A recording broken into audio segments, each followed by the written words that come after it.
Cougs fresh off an upset of one number one ranked team, trying to do it again here today in back-to-back fashion. Hi, everybody. Along with the judge, Phil Houck and Art Mandelbaum, I'm Joe Parson. Welcome in to Indy's near northwest side, just off West 30th Street. That's where the football action will be hot and heavy here today when the 7th-ranked University of St. Francis Cougars test the new number one ranked Marian University Knights. Cougars, Phil, gained the attention and respect of everybody in the world of NAIA football 2 Saturdays ago, going to Chicago, spoiling homecoming for St. Xavier, knocking off the defending national champions 25-13. It took total team effort on September the 29th, both sides of the ball. As for St. Francis come away with that victory, quarterback Josh Miller running for 1 touchdown, throwing for another. Devin Rush and Alan Richardson coming up with pivotal interceptions to solve St. X possible drives. Yeah, and some great defense obviously played by the Cougars, but when was the last time Kevin Donnelly had 2 different tight ends in a game each catch touchdown passes? Of course, I'm talking about Clayton Smith, who scored his first ever touchdown of his life, catching the key pass from Yoder in the second half. And Kevin Bush, of course, getting one there in the first half of that ball game. And, you know, I've been asking people for the last 2 weeks, when was the last time, or has it ever occurred that a team had the opportunity to knock off the number one team in the country in consecutive games, which is the opportunity that USF has here today? No one can think of that ever having occurred. And probably at some level it has, but what a great opportunity for this USF team. And they remember last year getting spanked by this team. I think they're really ready to hopefully get a little revenge today. And as you mentioned, back-to-back number ones, and then for a bonus, you get to go against number 5 next week, also on the road. Murderers Row, baby. Let's take a look at Marian. They were winning on the road also 2 weeks ago. They had the week off. They won at Taylor 49-21. The Knights assumed the new number 1 spot after amassing 547 yards of total offense. They scored a season-high 49 points.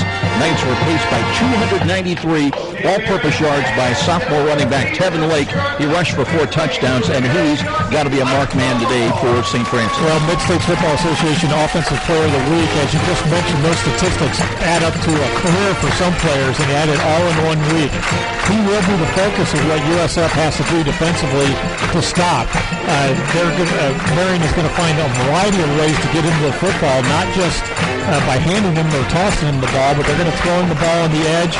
And so the USF linebackers have to account for him on every play, and they have to arrive under control to tackle him because he's very elusive once he gets that football on the edge.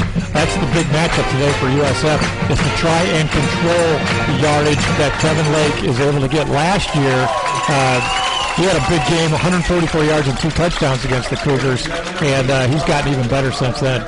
Top 10 matchup here today in Indy. USF against number 1 Marian. We'll be back with more of our pregame and Coach Kevin Donnelly to join us as well. When we return, this is Cougar Football on Redeemer Radio, Catholic Radio, AM 1450.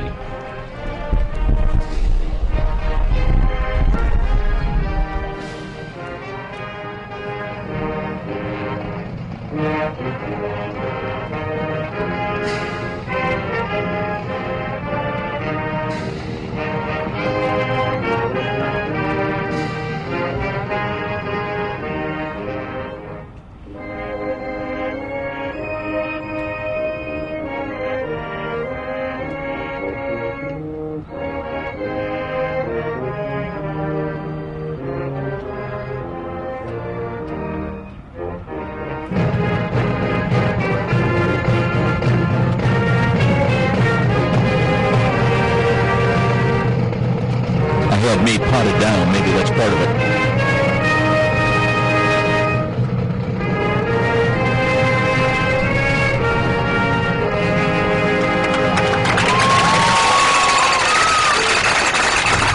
We are back pregame with head coach Kevin Donnelly. And I'll tell you what, Coach, 2 weeks ago, arguably might have been the biggest victory ever in Cougar football history. On the road in Chicago under the lights against the number 1 ranked team. You know, I'm kind of reminded of what 2-3 years ago at Lindenwood when Shane Tierney just played out of his mind and upset a pretty good Lindenwood Lion team. And 2 weeks ago, Saturday night in Chicago, did the same thing to St. Xavier.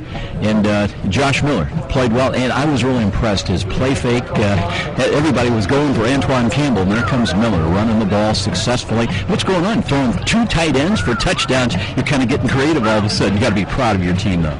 I'm very proud of these kids. They are really playing with confidence right now. It was a great game against St. X. Miller did a great job, and he goes out early in the third quarter. Could have changed momentum, had to make a quarterback change, and Dave Yoder came in through an interception. So, but our kids were resilient, recovered from that, played good defense, kept them out of the end zone, and then Yoder settled down and went on to score another touchdown and win the football game. So, yeah, I'm very proud of our kids. It was a big victory, no question about it. Got another opportunity today against number 1 again. And glad we had a week off in between. It'd be awfully difficult to go 2 weeks in a row. But 2 games in a row, I think that we're ready to go once again. Now, Miller's got a high ankle sprain. He's not at full strength. He can go if need be today, but we'll start Yoder. He's very capable as well. We'll give some credit to your defense, too. Devin Rush with an interception, and your defense, your secondary showed up too and made some big picks, and it's a pretty good St. Xavier team, and it's that combination offense and defense that you need to win. Well, when you play St. X, they're going to throw the football. So we had no surprises except when they ran it, which wasn't very often. So, we're proud of our kids, kept the ball in front of them, made some plays there. Rush had a great game, great football game. And the difference is, with this football team today, is that they're strong at the line of scrimmage. Both sides got a great tailback, and their offense is that tailback, and then setting you up with play-action pass. So it creates indecision at that third level. So it's going to take a great deal of discipline today to stay back there and allow the first and second level to do their job before they react up, make sure that it's not pass. And you're talking about Tevin Lake, he's just a young kid, a sophomore, but they really rely heavily on him. Talk about any particular defensive strategy against Tevin Lake. Well, we just got to gang tackle. We've got to get the ball. They're strong at the line of scrimmage. We got some good matchups. They've got the big tackle from Kendallville up in our neck of the woods. I can't recall the name right offhand. But he'll be going against Bruce and Bush. So it'll be good matchups there against him. He's their best offensive lineman. That's who they're going to run behind, short yardage. They've got speed on the perimeter to get you on the play actions. Well, the quarterback makes plays. He's a veteran senior kid and make good plays. Now, you mentioned Josh Miller will not start today. Yoder will, and Baba Brody, Calbaugh, and Dravenstadt about their status and availability. Well, Dravenstadt is back in action. Actually moved him inside to a 3-tech, had a little more speed inside. Calbaugh is not at full strength. He got back in practice this week, getting back into the swing of it. He's not the guy right now you want to get in pass coverage, but he sure can come downhill and play run. Doan is back and probably at greater strength than what Brody is. But it's a game that's physical, and you're going to have those injuries, and just got to find a way to get it done with what you have instead of what you don't. Head coach Kevin Danley got that 258th career coaching victory 2 weeks ago. Sweet it was in Chicago. Cougars come in with the number 7 ranking. They are 4-1 overall. More importantly, Phil, they're 2-0 now in the Mid-East League. You don't play that many league games anymore. And Ted Karras Jr. in this 6th year with the Marian Knights, they are 5-0 undefeated, but also ranked number 1 and 2-0 in the Mid-East League. Well, last year 3 teams from this league went to the national playoffs. Of course, Marian, St. X, and USF. But I don't think you can count on that again, so you darn well better be in the top 2 in your conference and hopefully win that conference championship. And, of course, a victory here today would go a long ways towards the Cougars having that opportunity to win their conference, which goes with it an automatic bid into the national playoffs. Waiting for the teams to come out. Also the meeting at midfield and the coin toss, all that coming up and more when we return to St. Vincent Health Field here on the northwest side, near northwest side of Indianapolis. With the judge, Phil Houck, I'm Joe Parson. We'll be back with more. This is Cougar Football on Redeemer Radio, Catholic Radio, AM 1450. Robert, can you hear us now better? Yeah, it helps when I pot us down when I get ready for that interview and just bring up the crowd mic. So that's what probably threw you a little bit. Let's just run the 130, get ready for that tower bank and the open for the game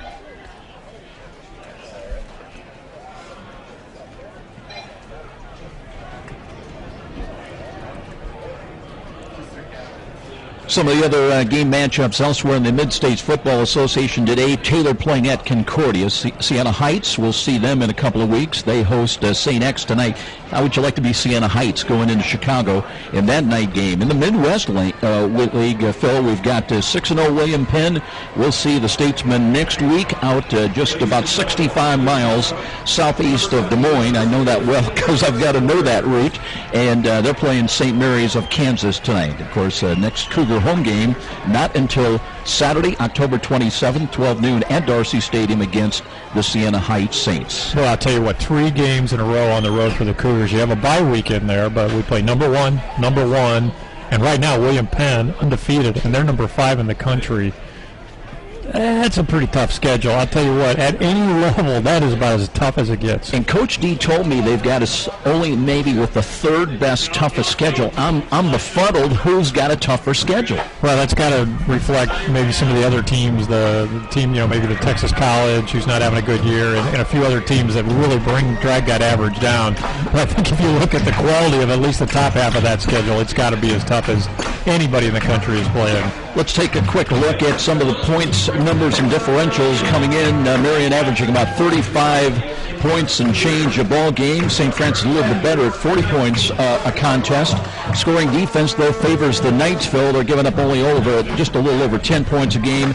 St. Francis giving up 16.6. So maybe a little bit of the edge offensively to St. Francis, but the defensive edge to Marian. And a year ago, that was one of their strengths, their defense. They went so strong. Let's go down and see if we can pick up the meeting in midfield with our referee.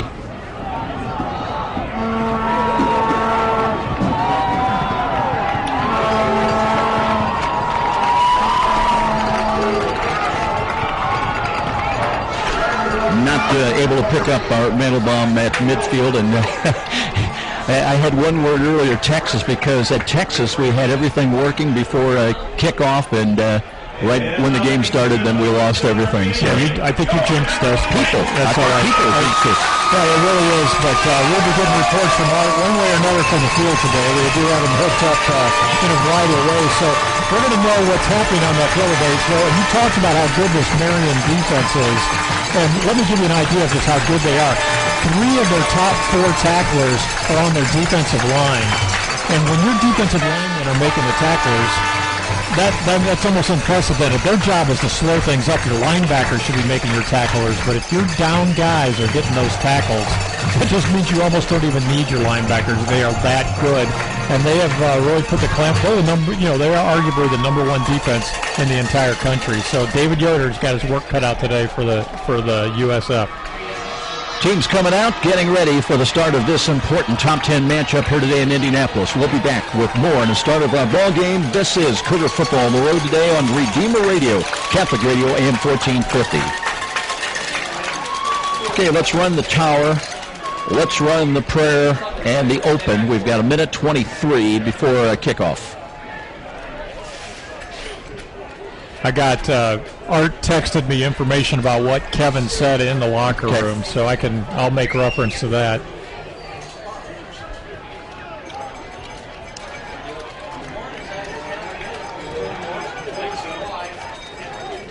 You got a live read too, some point. Dr. Todd Briscoe.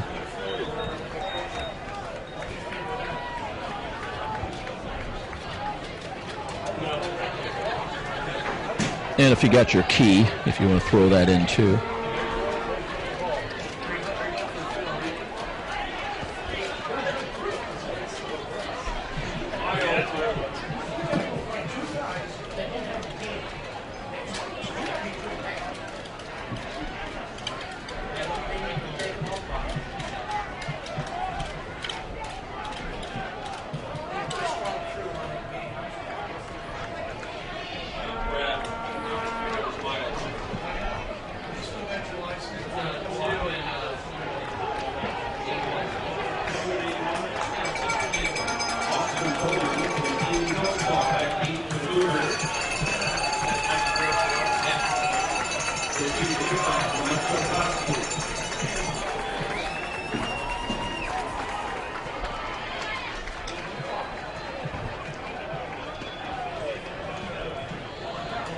Welcome in, everybody. Join us just in time. 59 degrees here at kickoff. Winds out of the south at 14 miles an hour. Marian will kick away from right to left. This field, this St. Vincent's Health Field, laid out from north to south. Akeem Kelsaw along with Austin Coleman back in kick return, getting ready to start this big ball game in the Mid-East League of the MSFA. Well, the Cougars will go on offense right away, Joe, and they need to take advantage of overall team speed. If there is a somewhat of an advantage that USF has in this ball game, I think they've got more team speed than Marian. And that means Austin Coleman. Austin Coleman has to be a part of this game, and he's going to hopefully get a chance to return this kickoff right off the bat. Here comes the kick.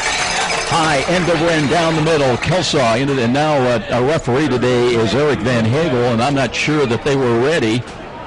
The ball was marked ready for play. There is a penalty flag also, and it looks like maybe Marian was offsides. Maybe that's what brought the penalty flag. All right, well, that's going to give USF an opportunity maybe to return it, although that kick, Joe, just went about into that dormitory over there outside the track that circles the field here. So 5 yards may or may not make a lot of difference. Fans, if you can hear this game, it's thanks to our communication sponsor, Dr. Todd and Mary Briscoe, Family Dentistry. Their generous financial support helps make this Redeemer Radio Sports broadcast possible. Need emergency dental care? Call Dr. Briscoe at 486-9950, 486-9950. One of the things Marianville is averaging just under 89 yards a game in penalties, and they start even before the first snap with a 5-yarder.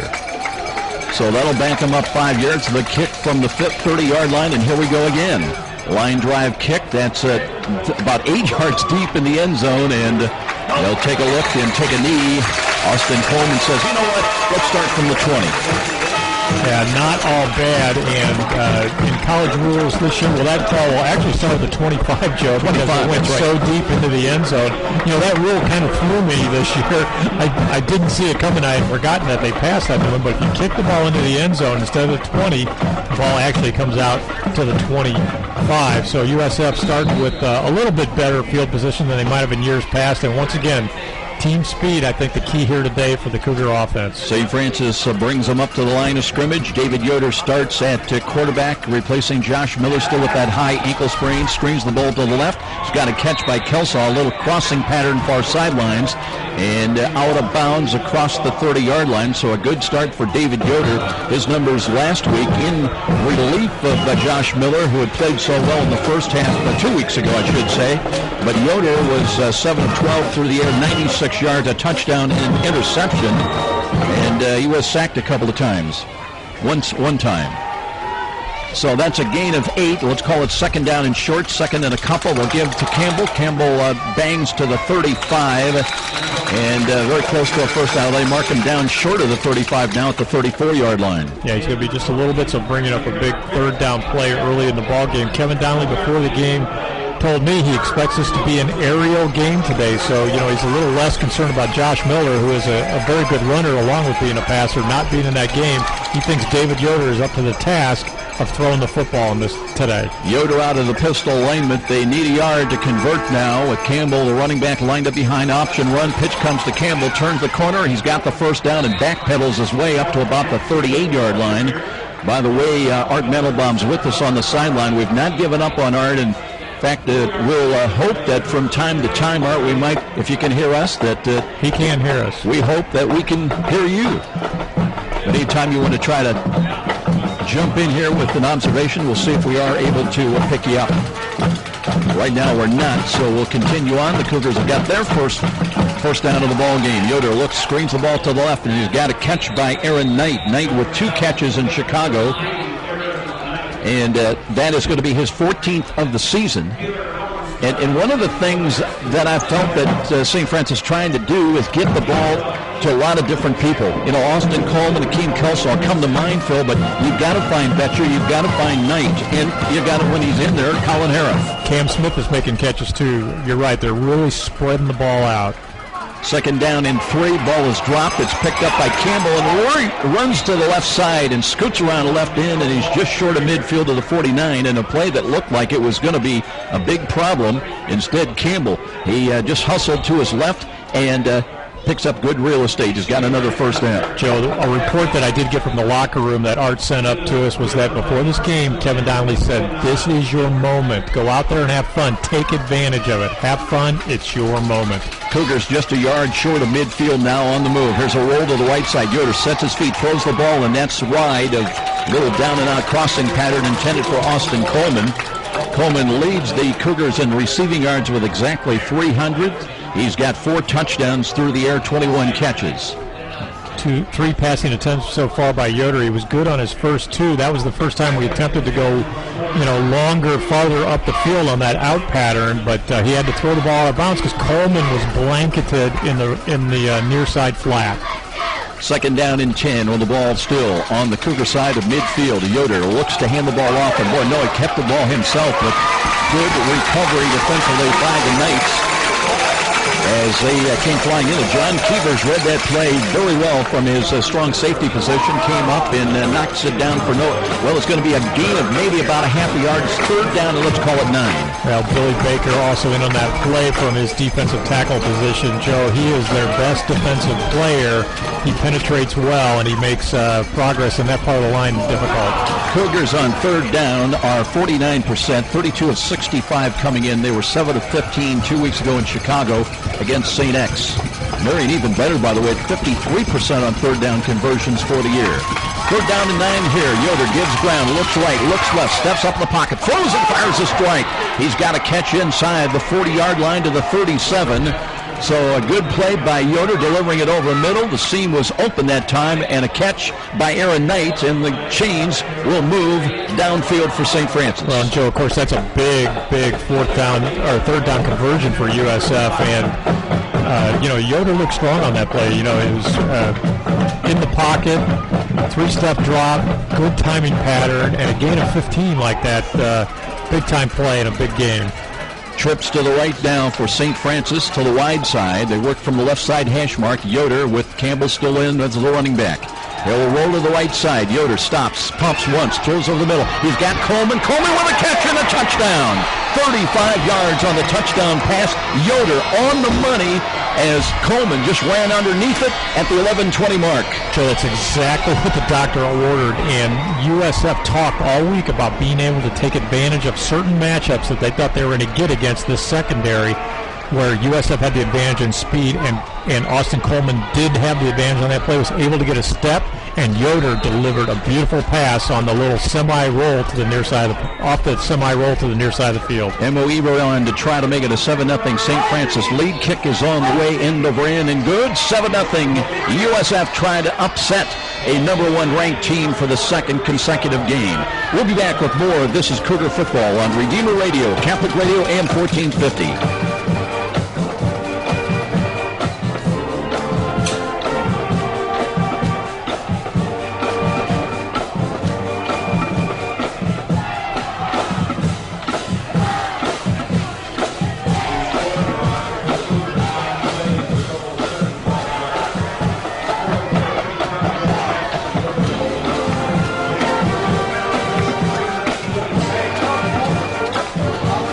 Yoder's second touchdown pass of the year, and for Austin Coleman, touchdown catch number 5, and just on the money. Great timing, and Coleman just had to run underneath the ball. Yeah, great start for USF. 9 plays, 75 yards. 66 of those yards, Joe, came through the air on 4 or 5 passing by Yoder.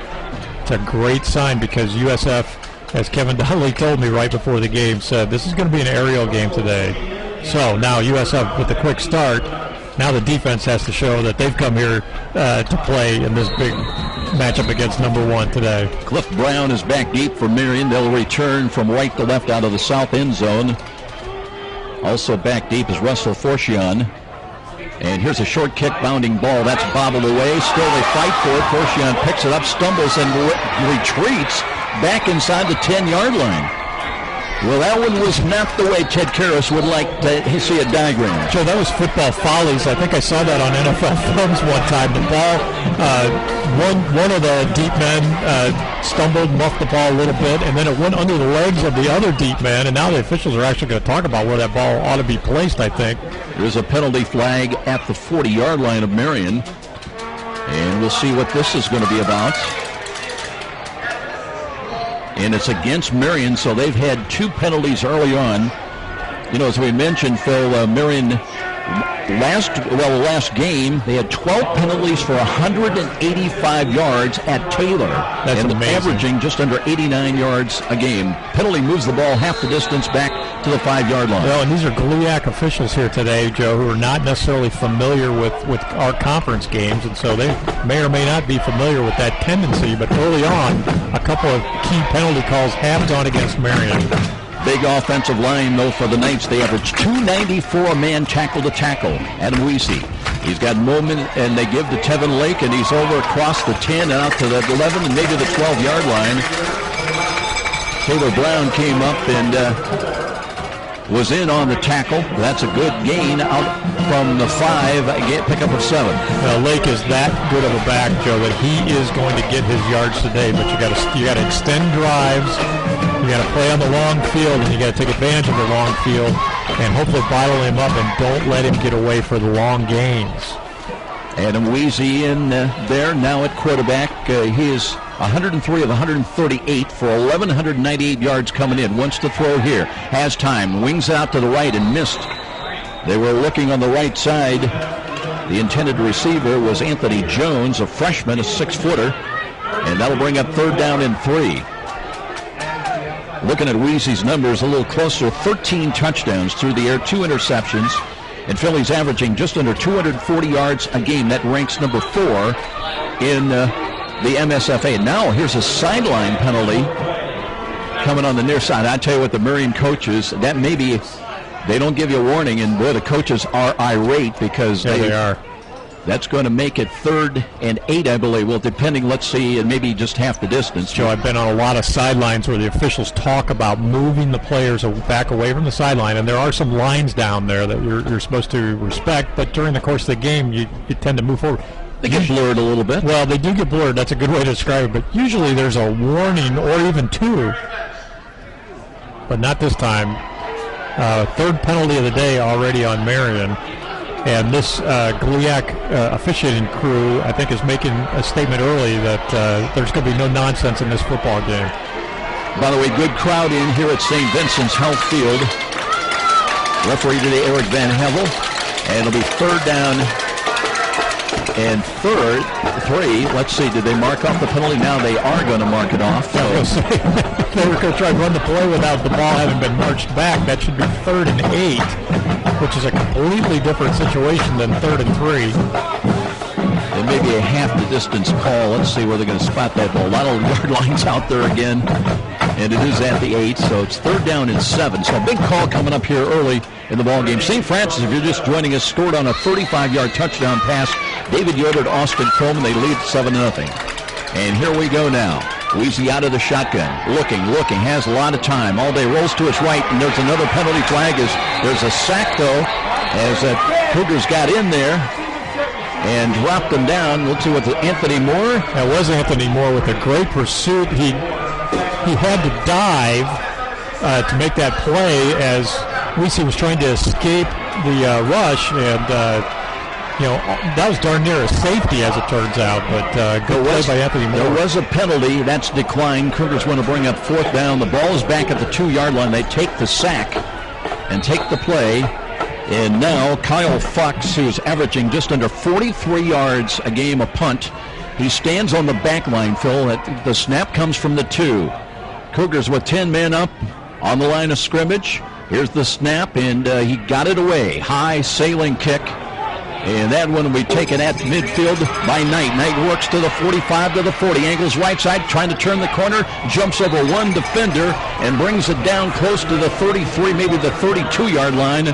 Let's see if they give him any more, maybe closer to the 31-yard line. Good return of about 18, 19 yards by Aaron Knight. Well, Joe, USF obviously starting with great field position and an opportunity to keep the momentum that they established on the first drive that went really smartly, mostly through the air for 75 yards. Now starting at the Marian 31 on your 2nd drive of the day, you've got an opportunity to really, make a big statement early in this football game. Betcher in the wide to the left side. Coleman up in the slot to the left. Motion back to the right side. Behind the line of scrimmage by Kelsall. They'll hand the ball off. Here's a run by Antoine Campbell. And Campbell got inside the 30 and all the way down to the 27, maybe the 26 before he was pushed back. See where they spot the ball. So Antoine Campbell's numbers coming in. 8 rushing touchdowns, leads USF in that category, and came in with 99 rushes and over 570 rushing yards. You know, arguably, you have the top 2 running backs in the Mid-States Football Association here in the stadium today, in Campbell and Lake. Lake for Marian, of course, but Campbell, no slouch himself, one of the better running backs in the country, and they're both on the field today. Gain of 4, second down and 6. Yoder starting today at quarterback. He's thrown for 1 touchdown. Looks to throw, pumps, steps up, looks, throws over the middle, and he's got a catch at the 15-yard line. And Coleman runs into the end zone for his second touchdown of the ball game. That one will be good for 27 yards and a touchdown at the 9:05 mark. And the Cougars have jumped on number 1 ranked Marian early at 13-0. Well, that time it was really more of a seam route and, you know, an opening. Coleman did not take advantage of his speed that time so much, but I think maybe they were respecting the fact that he could blow right by that corner, so they had to play him loose, and he just curled down there about the 7-yard line, caught the ball from Yoder on a perfect stride, and took the ball the rest of the way in. Eber trying to make it 14-0. End over and kick is on the way, and it is good. And a timeout here at St. Vincent Health Field in Indianapolis, and St. Francis has stunned number 1 ranked Marian, leading at 14-0 with a timeout, and we'll be back. This is Cougar Football on Redeemer Radio, Catholic Radio, AM 1450.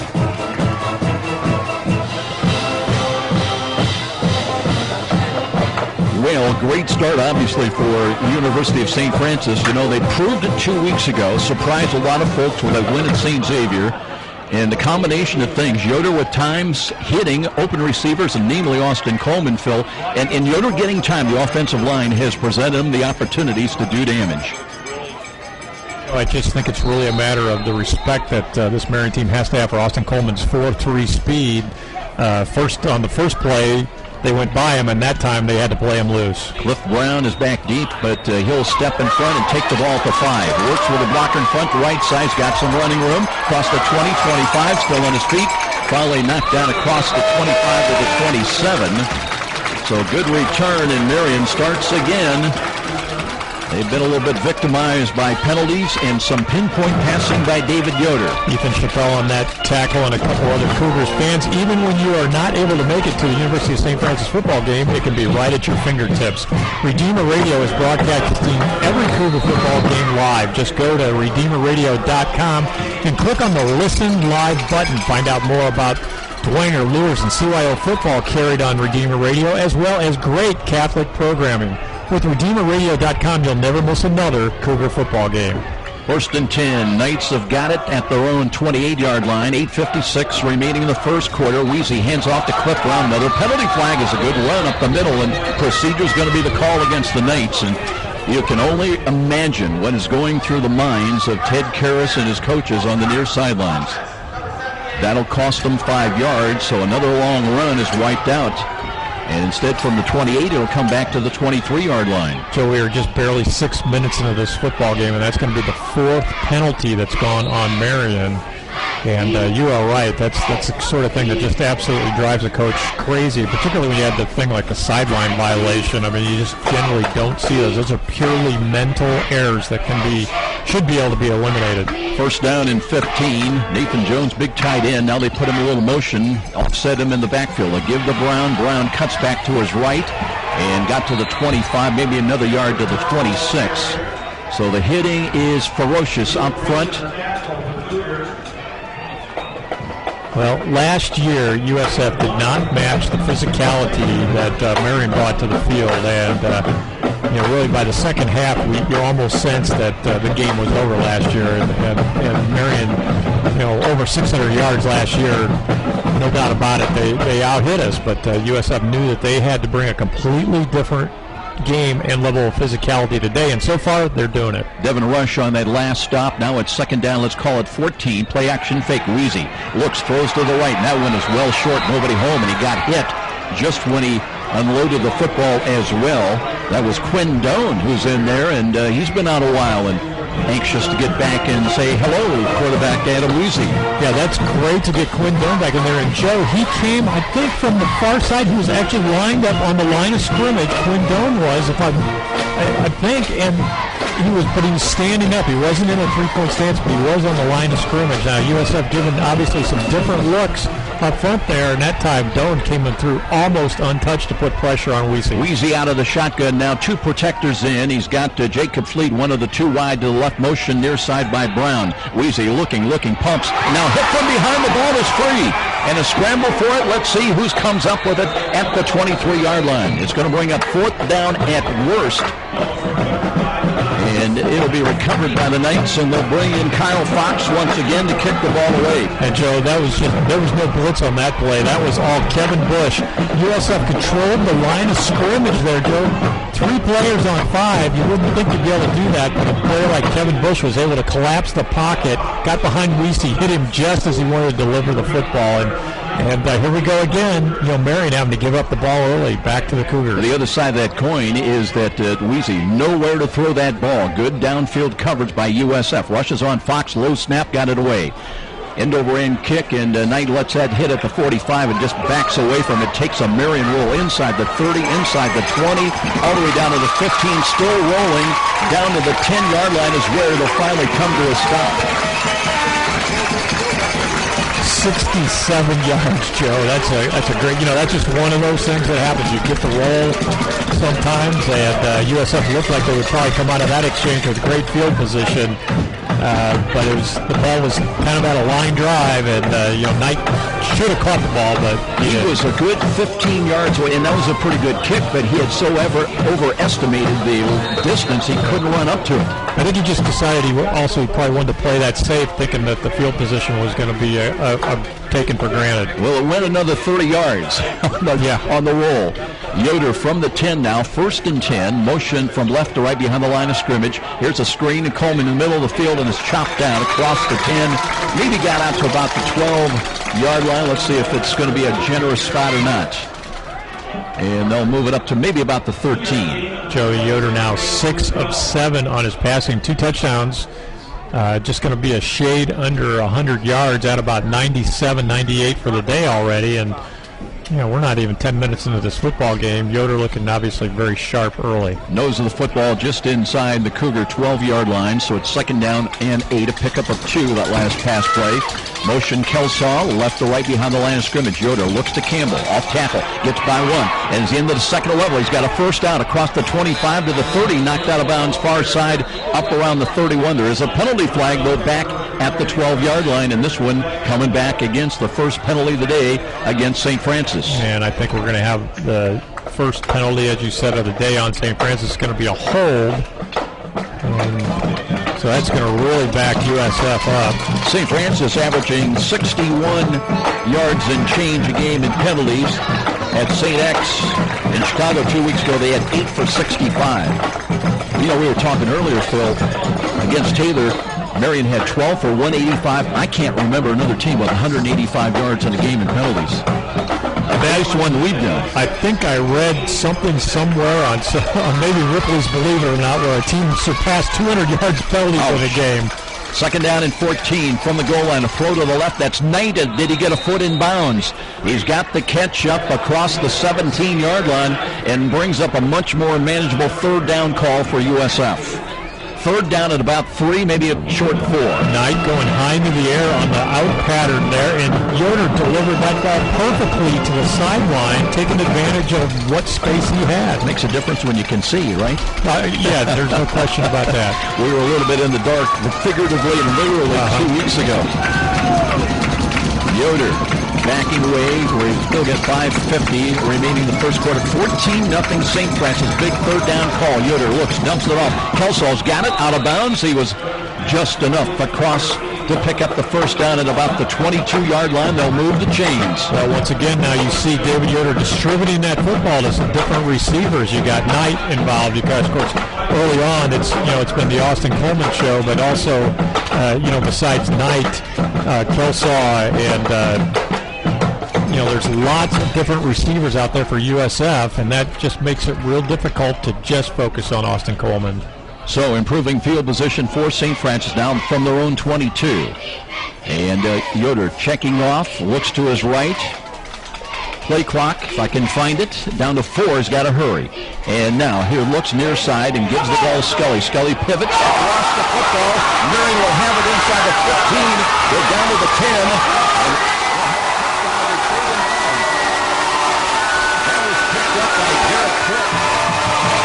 As the Cougars turn it over. And the Knights are on the board on a fumble recovery by Garrett Cook. So you almost had to feel like Scully didn't have the football because there was no contact there that caused him to lose the ball. He caught the ball, tried to tuck the ball away, and just instead of putting it against his body, he pushed it next to his body, and as he was trying to secure the football, it just slid to the ground, and that's a good turnaround, and it's just the kind of shot that Marian needed, and the kind of shot you really can't afford to give to the number 1 team in the country. Mike Josephovsky, who's not missed this year on extra points, perfect 24 of 24, trying to cut the game's lead in half. It's on the way and good. So timeout here in Indianapolis. And just like that, Marian gets a big play from their defense, and they've cut the Cougar lead in half 14-7 with a timeout. We'll be back. This is Cougar Football on Redeemer Radio, Catholic Radio, AM 1450.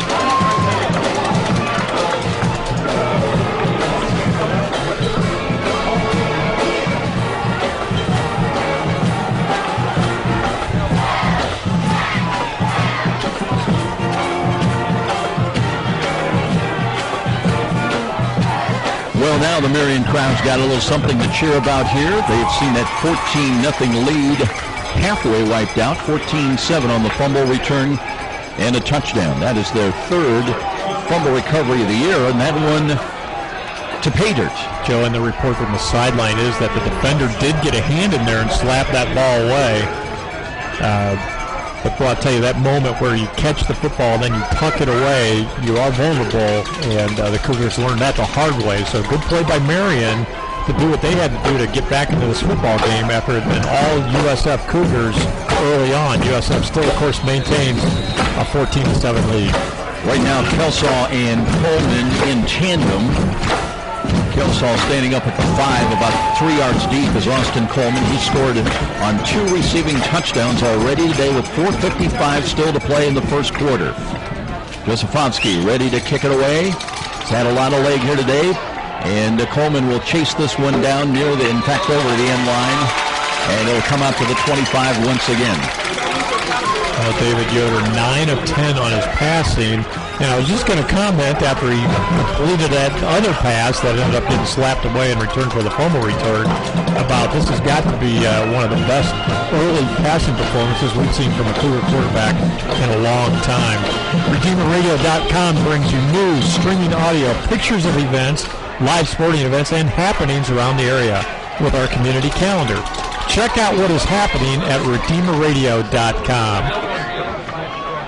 We have a timeout called by Marian. That's their first. They've got 2 remaining. We're going to keep things right here. And we'll take a look at the other schedules we mentioned. Taylor on the road today in the Mid-East League at Concordia. Siena Heights, they are home against St. Xavier. That's a night game. In the Midwest League, at least Cougar fans will be taking a look, see how William Penn does against St. Mary's team of Kansas. William Penn 6-0 coming into today's action. Of course, St. Francis not back home until another couple of weeks. On Saturday, October the 27th will be the next time you get to see the Cougars, the Silver and Blue, at Dorsey Stadium. That'll be a 12-down affair against Siena Heights, and the first time we've really seen them in football. Joe, just a little over 10 minutes into this football game, USF has amassed 117 yards of total offense. What's your guess as to what Marian's amassed at this point? 2 yards. 2 yards. 2 yards at this point. But the great equalizer is their one advantage in the statistical categories, and that's the one turnover by USF. We did speculate that maybe St. Francis would have an edge on offense, Marian on defense. So far, that's the way it has been in this first quarter. So, Yoder, let's see how the Cougars answer now. Kelsaw in motion, right to left, this time behind the line of scrimmage. Yoder will throw. Pump fake. Throws to the left. Tough delivery. Ball is knocked away. Pretty good defense that time. Taylor Hohenstein out of Northside, who, by the way, against Taylor, led him in tackles with 9. It was right there with coverage on Kelsaw. Yeah, that is a good play and a good pass, really putting the ball into a position, using that sideline as your friend, so that Yoder put it into a spot where the defender wasn't going to be able to catch it, and the only guy who had the chance was Kelsaw, who almost came up with that grab. Kind of a back shoulder throw that Kelsaw almost made a one-handed grab. Now St. Francis backs away, and so does Marian. They're looking to the near sidelines for their defensive instructions as well. Yoder with the play clock at 5, now ready to take the snap out of the pistol. And now we're down to 1. They got the play off, and here's a run by Campbell. Steps on one tackle, stops short of the 30 at about I'm not sure he made the 29-yard line. So it'll bring third down coming up for St. Francis. They're going to need 6, maybe 7 yards. Campbell now with 4 carries, good for 13 yards early on in this football game. Most of the yardage for the Cougars has come by the air, through the air, and on third and 5, 3rd and 6. I think we've got 3rd and 6 here. I would expect to see Yoder go back to throwing the football. Cougars need to reach their own 35 to convert on this big third down call. 2 wide to the right, 2 wide to the left, the wide side of the field.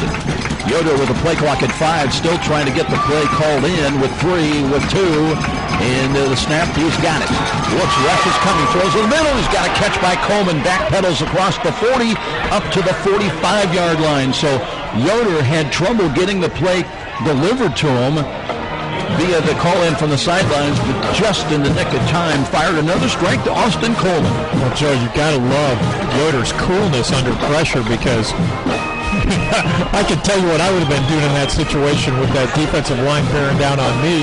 Yoder delivered that football just at the last possible moment, found his open receiver upfield, and continues to look very sharp passing the football. Improving field position now with 3:25 remaining first quarter. Yoder drops back, looks near side, pushes the ball. There's a fingertip catch near side. Knight's got it, and he's down into Marian territory to the 44-yard line. You know, Aaron Knight now with 3 catches for 34 yards. Austin Coleman 4 catches. Keem Kelsaw with a couple. You know, nice distribution of the football, and we're into Marian territory again. Offensive line for St. Francis averaging 275 a man, tackle to tackle. Bryce Darling at center. Zach Reiner, Jesse Bully are the guards. Cam Edwards and Keegan Morris at tackle starting today. And Yoder wants to screen, throws to the left. He's got a catch made. There's not much there, but Campbell stays on his feet and rolls to his left out of bounds at about the 37-yard line. So Antoine Campbell looked like Marian had him dead to rights for at least a no-gainer, and instead it'll be positive yardage. Well, Marion's not getting their tackling done, Joe, and Campbell tough to bring down under any circumstances, but he should have been thrown for a loss on that play. But he was able to extend the play and finally found an opening after bouncing off 2 tacklers, got around the corner, turned it upfield for 7 yards. 2nd down and 3. Campbell almost like a human pinball that last run. And now Kelsaw in motion again from right to left, and they'll look to Campbell off tackle run. He's got close to a first down depending, and looks like he's a yard over the mark. They'll move the chain, so Campbell got where he needed to, down to the 33. You know, you look at Campbell, you've seen him in street clothes. He doesn't look like much, does he? He is a strong athlete, and that's what allows him to bounce off those tacklers like that. And that time, he got that first down between the tackles, just with pure strength. Versatile runner. Clock will run inside of 2 minutes. Probability before this snap of the football, still 13 on the play clock.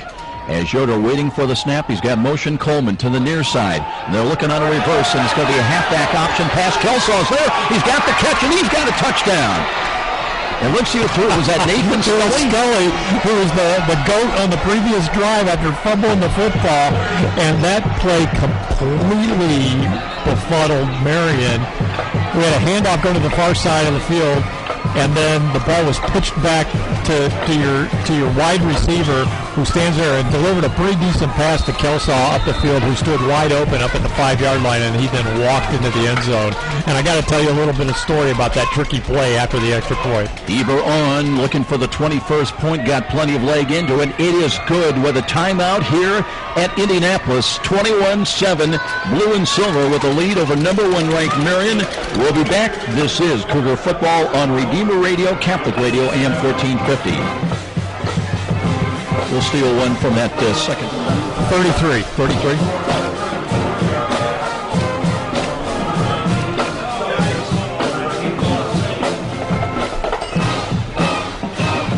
Well, I'll tell you what, before the game, I couldn't help but pull Kevin Donnelly's leg a little bit, kidding him about that victory against St. X. What are you doing, Coach? You're throwing to tight ends all of a sudden in for 2 touchdowns. And very creative call that on the reverse that ended up with a Nathan Scully halfback option pass to Akeem Kelsall. Nobody near him. Joe, one of the standard questions I ask the offensive coordinator every week is, got any tricks this week? And Pat Donnelly deadpanned it. He goes, maybe. And we just saw Nathan Scully, a high school quarterback. He's, in fact, a backup quarterback for USF, and he showed why on that play. Knuckleball kick that gets by Cliff Brown into the end zone. That'll be ruled a touchback, so Marian will start 1st and 10 now.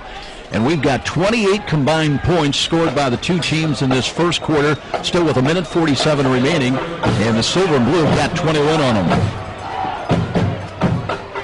USF, has now completely redeemed themselves for the fumble recovery return now.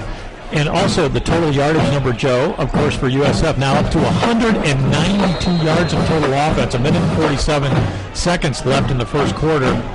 2 yards so far for this Marian offense. Straight I formation now. Nafsinger is the up back in the Tevin Lake, and he gets to hand off it again. Penalty flags right at the snap of the football, and let's see if that's going to be procedure again against the Knights. They're backing up. Our referee, Eric Van Hevel.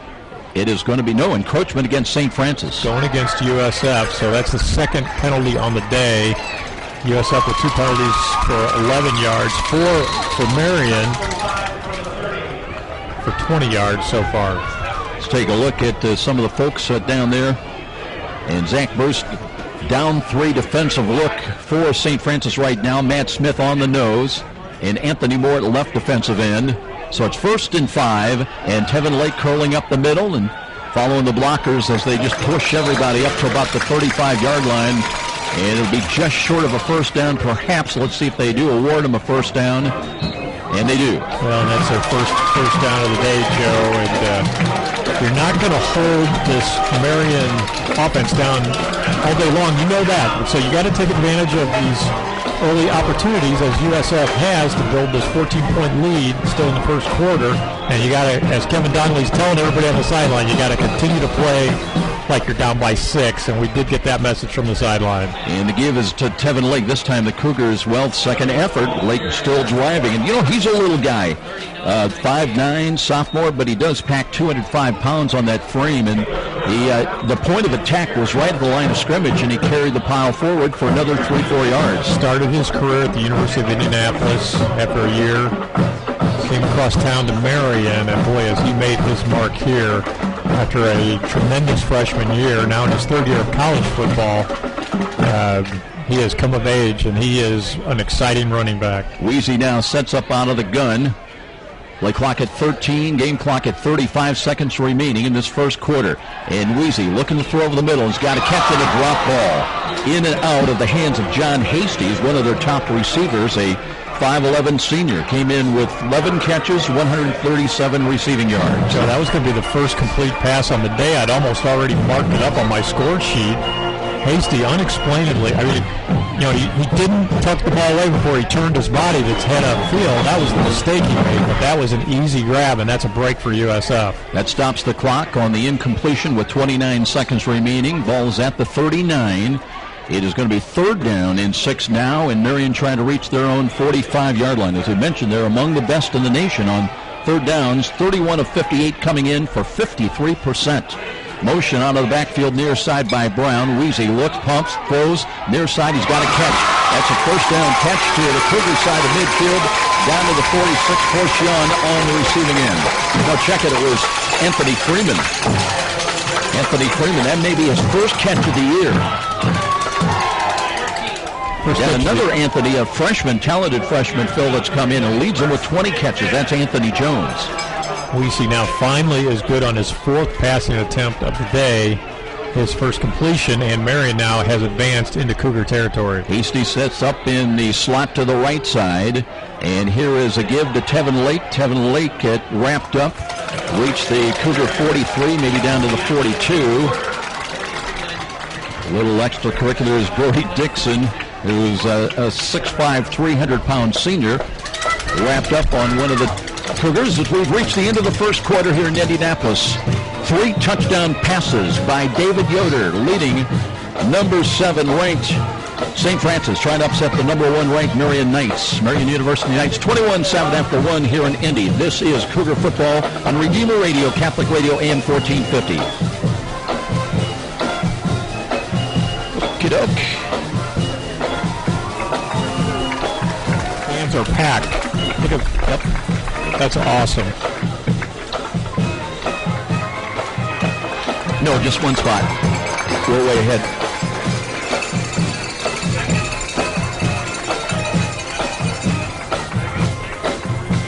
Back in Indianapolis with the Judge Phil Houck. Art Mandelbaum is with us. We're not able to bring him in right now.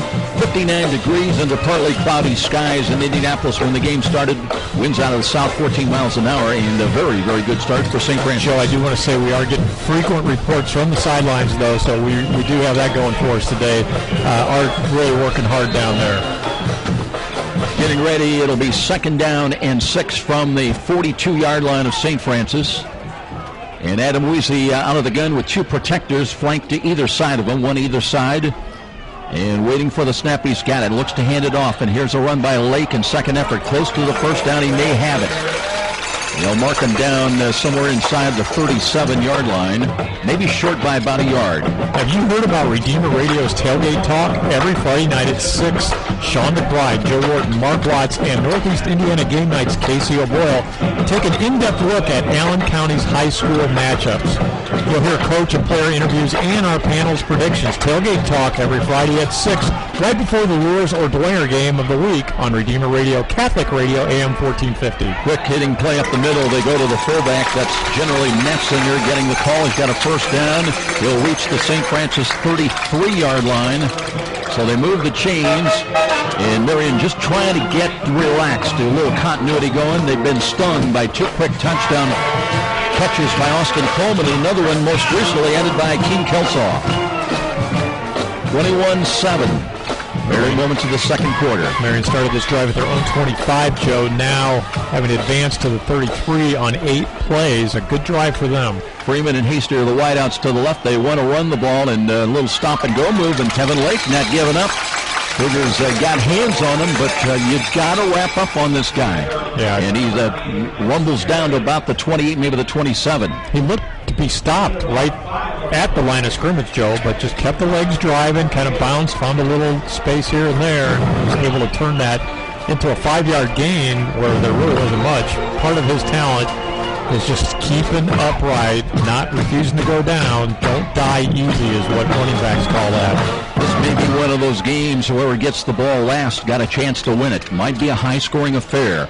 Deep handoff, play action fake. Weezy loads up, throws over the middle, has got a catch, and the ball is dropped on contact. Anthony Jones leads them in receiving, and he was sandwiched in there, and Jones is still on the turf, and he is not feeling good right now. Alan Richardson and Taylor Brown took him apart, Joe, when that ball arrived, and that's what caused the incompletion.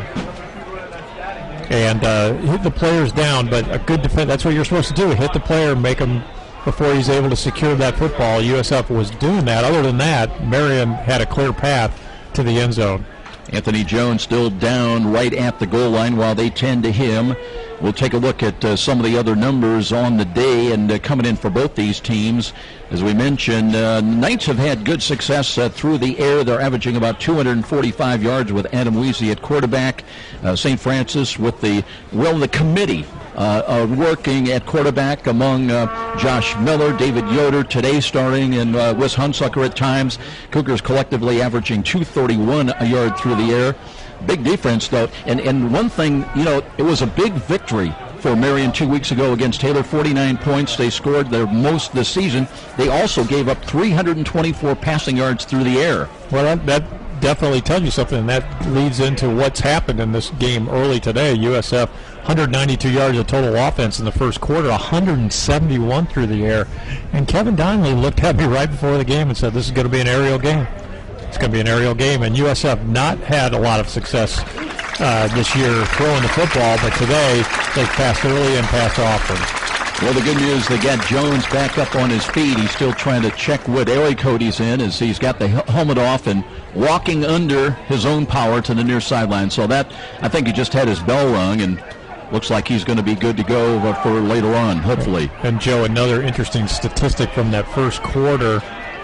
USF possessed the football 10 minutes and 4 seconds of that first quarter to only 4:56 for Marian. So, being able to control the ball and to go along with passing the ball as often as you did is really a remarkable accomplishment. Usually if you have the ball that long, it's because you've ground some things out. But with a high passing percentage, 12 of 14 for Yoder, you're able to control the clock as well. Ben Polizzi comes in as one of the wideouts now to the right. It's 3rd down and 5, and they look to run, and Lake second up the middle. Backpedal still on his feet inside the 20, down to the 16, maybe the 15-yard line. Kevin Lake, so very, very tough, just like Antoine Campbell, tough to bring down. Yeah, a great balance showed by Lake. He got hit pretty hard by one of the linebackers as he entered the hole, but he spun off of that tackle, and there was nobody there to clean up Lake from the other side. He spun and kept his feet and pushed that ball forward. Good for the first down. Mentioned big offensive line. They average 294 a man. Tackle Zach Mitchell today at center. Zach Van Diemen and Steve Sekuloff from Bishop Dwenger High School at guards. Sean Edenolf and Brody Dixon at tackles. Motion Hasty to the left, and a ball is complete. They got it through a screen to Anthony Freeman. Cougars had a man right there. I thought it was going to block the vision of Weezy, but he was able to complete it for a gain down inside close to the 10. Yeah, the ball was thrown on a low trajectory, Joe. I agree with you. It looked like Zach Bruce, the defensive end for the Cougars, was going to bat that ball away, and probably should have, but Weezy able to thread the needle almost literally and delivers the ball. And this drive continues now into the 13th play. As Marian marches on, they're looking to get within a touchdown. That pass play nets 7, 2nd down and 3. They can pick up a first down without scoring. They'll give the Lake again. Stepped out of one tackle and then wrapped up at the 5 and driven backwards. So that's where they mark him down. Forward progress just outside the 5. It'll bring up 3rd down. 3rd and less than a yard. Of course, USF would love to force a turnover in this situation. And that's what they're looking to do, and that's what this defense has the capability of doing coming into the ball game. USF is +4 in the giveaway takeaway ratio. Interestingly, Marian is 0. They're even on that. They've given up the ball as often as they've taken it away. That ought to tell you something, although in this ball game so far the only turnover today has been USF's fumble off the pass earlier in the first quarter. Cougars now with 4 defensive linemen in up front, and they've got Lance Carey and Marcus Neal on the inside. A little motion in the backfield by Nafziger that gives to Tevin Lake. Tevin Lake, and he will get the first down. Did not score as he brings it inside, dashing off to his left inside the 5, down to about down inside the 2-yard line. It'll be 1st and goal from the 2-yard line. So Marian now with an opportunity to probably you can hand the ball to Lake 4 times. It's hard to imagine that you're going to keep that young man out of the end zone on 4 consecutive plays. The Cougars now with their goal line defense on the field, hoping to answer that. Lake ran for 4 touchdowns 2 weeks ago. A little motion in the backfield, but here's Tevin Lake, and he tries the left side and still driving and got to the 1, but no more. Nafziger, the lead fullback there, trying to lead the way. A senior at 240 pounds. And it'll be 2nd and goal from the 1. Lake comes in with 8 touchdowns on the ground, 66 points. That puts him number 1 in the scoring race in the Mid-States Football Association.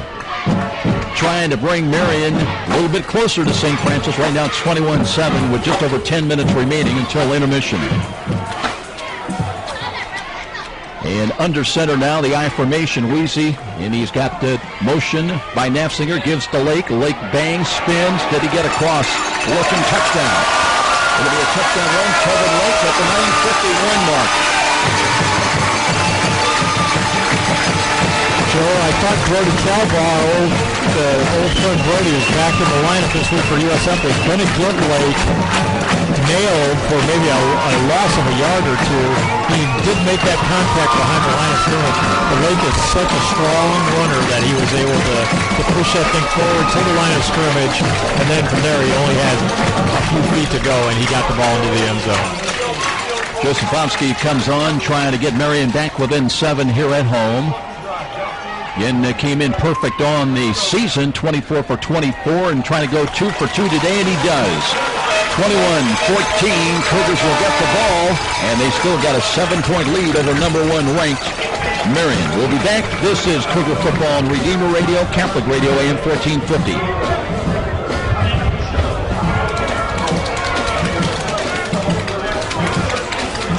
Who won the toss, or did we win it and want the ball? We won it. USF won it. 21-14 ball game here in Indianapolis with the Judge Phil Hawk and Art Mandelbaum. I'm Joe Parson. Cougars about ready to receive the kick to our right, moving right to left. Cougars won the toss.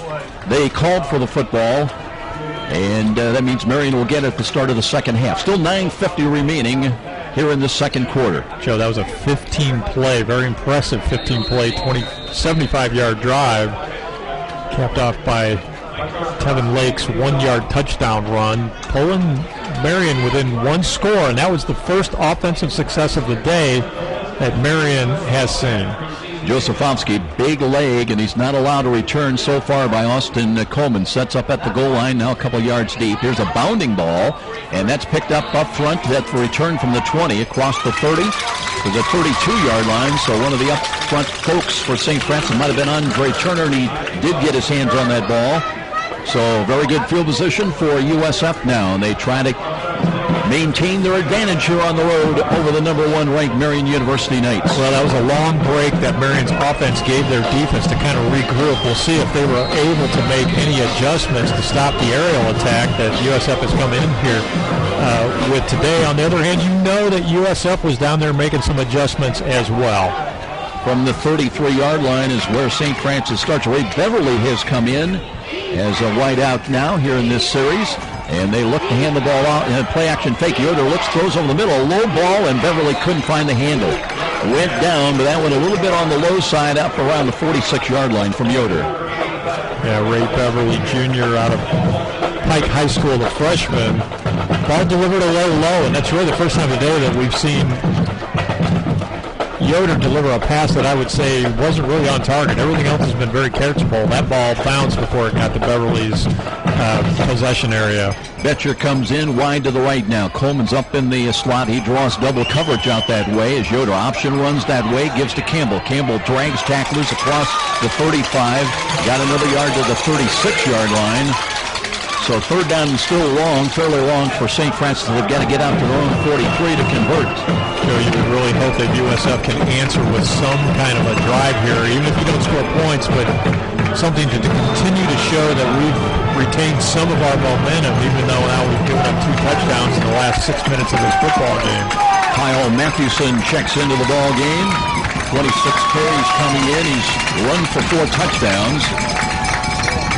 And Yoder checking off and looking to the far sidelines on the Cougar bench. Scully's come in on the slot near side. Here's the snap. Yoder looking to throw. Steps up, throws to the right. He's got a wide open Aaron Knight, and he's up the midfield.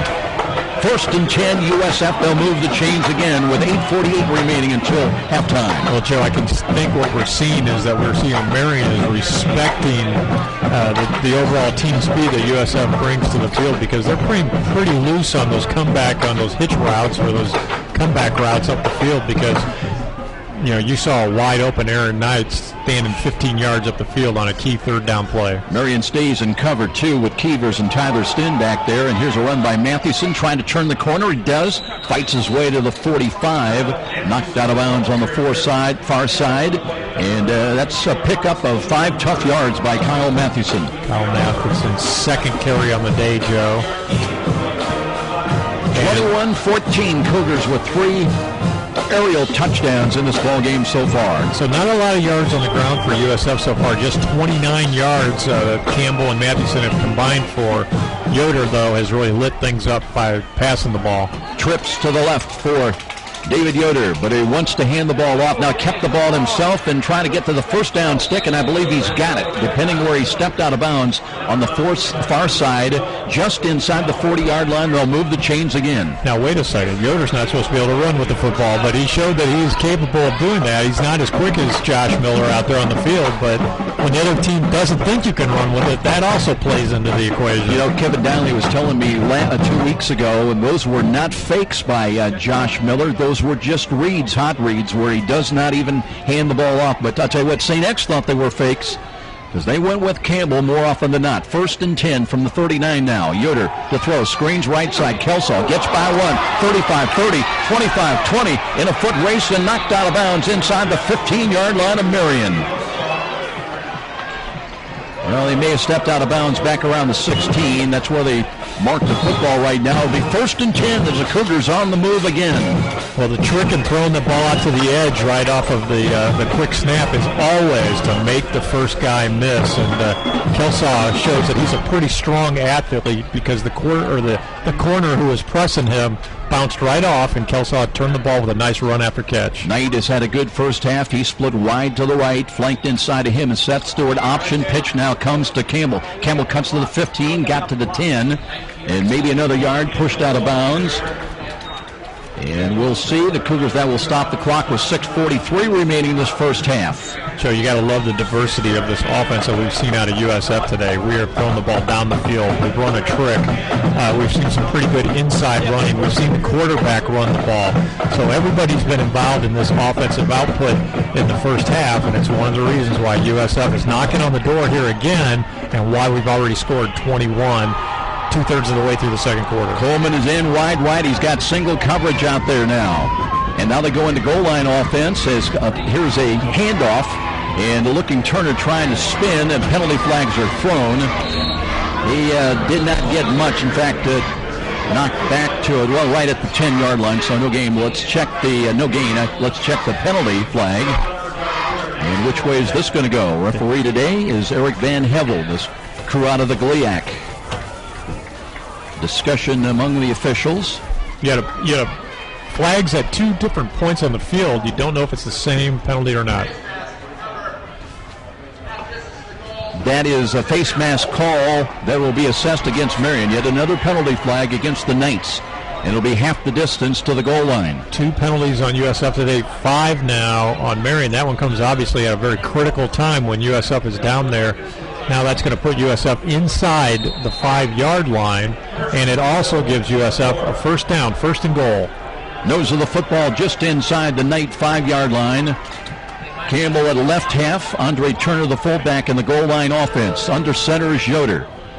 Yoder's got motion right to left and looks to give to Turner. Turner plowing straight ahead and into the end zone. Touchdown. Andre Turner, 5 yards, a first rushing touchdown of the day by St. Francis, and they're back to a 2-touchdown lead over number 1 ranked Marian. Well, that's great to see the senior back, Andre Turner, getting that touchdown, his first on the year. And, boy, he hasn't seen many carries this season, but I think he's had a couple of days. Yep. Came in with 12 on the year. 12 attempts, exactly. Thanks, Joe. And just 22 yards total, but he looked very strong on that off-tackle run and gets the Cougars into the end zone. Let's see what we have here. Timeout called by St. Francis, and that's going to make Coach D happy. They were short a man, so they burn a timeout. They'll lead at 27-14. We'll keep things right here and get ready for the attempt for the extra point. Looking at Emerson Eber. Comes in with 22 points to start the day. He has been perfect so far, 3 for 3 on the extra point conversions. Came in 18 of 25, 19 of 25 on extra point attempts. Yeah, something of an adventure on those extra point attempts this year, and that's never good. Of course, next week it's on to, in the middle of nowhere in Iowa, in Oskaloosa. It's about 65 miles southeast of Des Moines, and Coach D said, he was sneaking a look already at William Penn. They're undefeated, and he says, yeah, they are tough. But everybody's tough in this 3-game road trip. You just take them one at a time, and Kevin Donnelly has been so good at keeping an even keel on this football team during this streak, and we're looking good today. Now they got 11 out there as Eber. Here's the snap, and got the kick away, end over end, and it is good. So 28-14. Cougars, for the second time today, have led by as many as, third time today, by as many as 2 touchdowns. 28-14 with a timeout. This is Cougar Football on Redeemer Radio, Catholic Radio, AM 1450.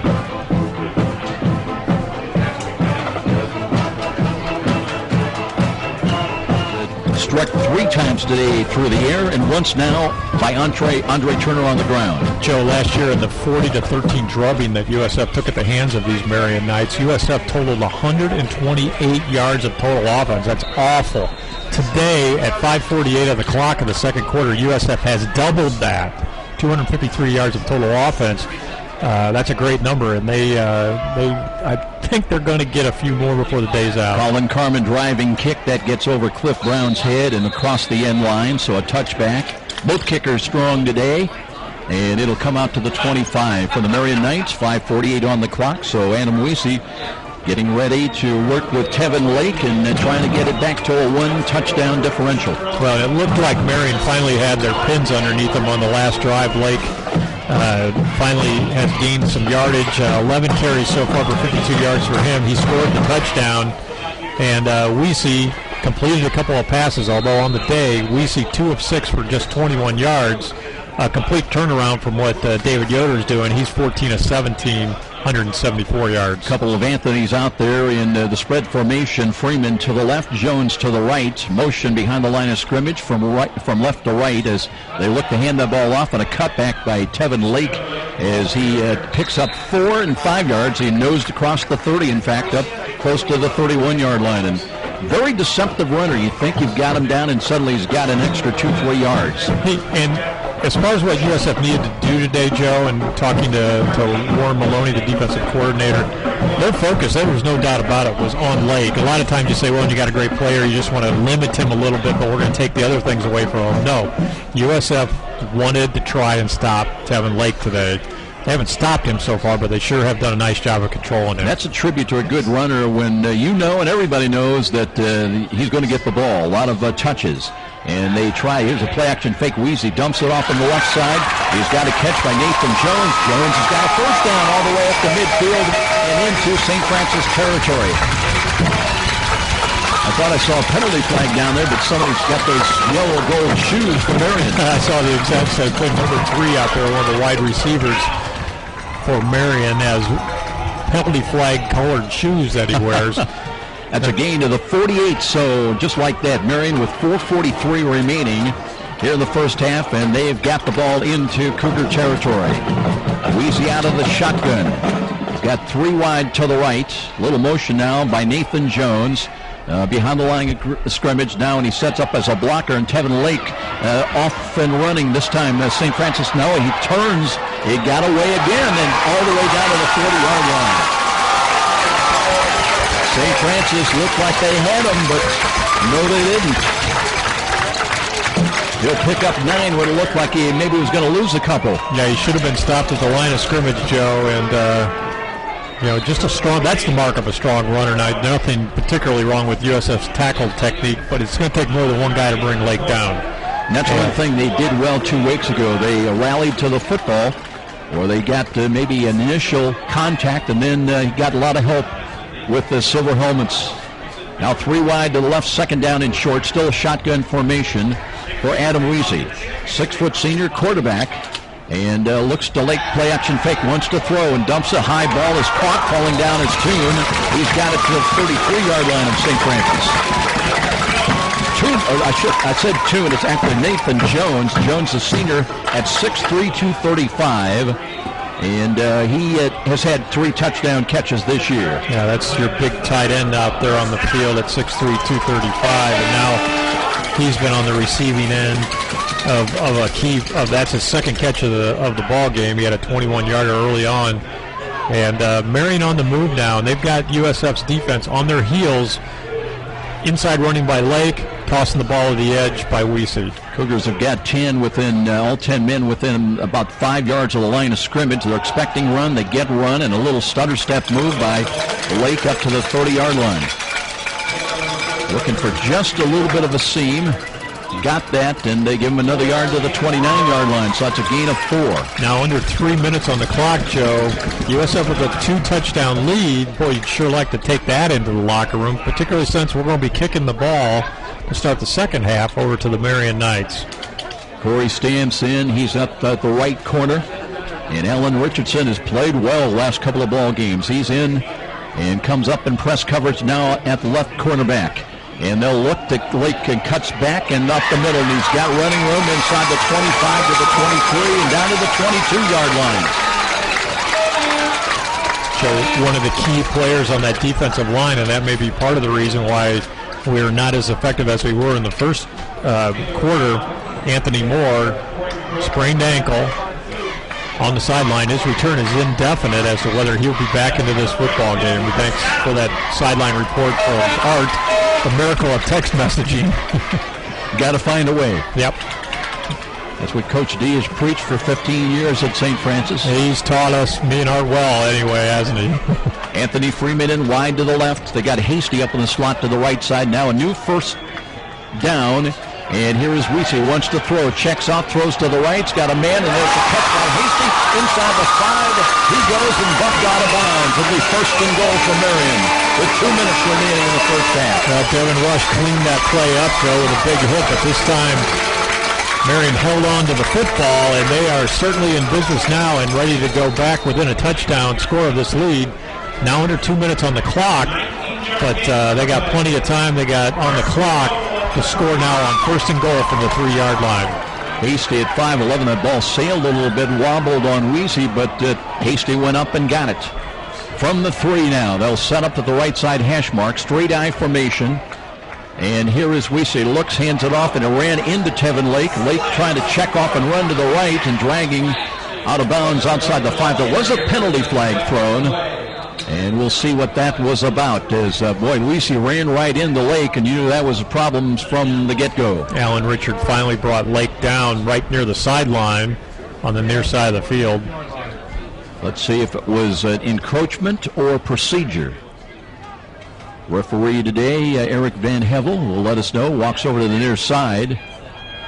And still no indication. I think he's looking for a number. Clock stopped at 1:28. We see an emergency vehicle pulling out. Hope nothing. It was encroachment against St. Francis. And they'll take the penalty, obviously, because that was going to be a loss on the play. Third half the distance with the ball moved inside the 2. Yeah, third penalty of the day on USF. That ball has been spotted now for first and goal at the 1 4/5 goal yard line. Clock is moving at 1:14, 1:13. Tight formation now as they want to run the ball. And motion behind the line of scrimmage again. Weesey under center. Looks to Lake. Lake spins and near the goal line. Did he get in? He did. Officially be a 2-yard touchdown run by Kevin Lake, the second of the day. And that'll make it 28-20 now. Exactly 1 minute remains until intermission. Well, that's the second impressive drive in the second quarter by Marian, Joe.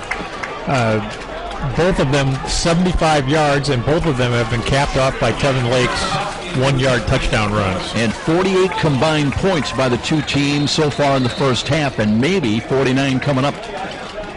And let's see, are there going to be a timeout called? Marian's walking away. We'll check. It is a timeout.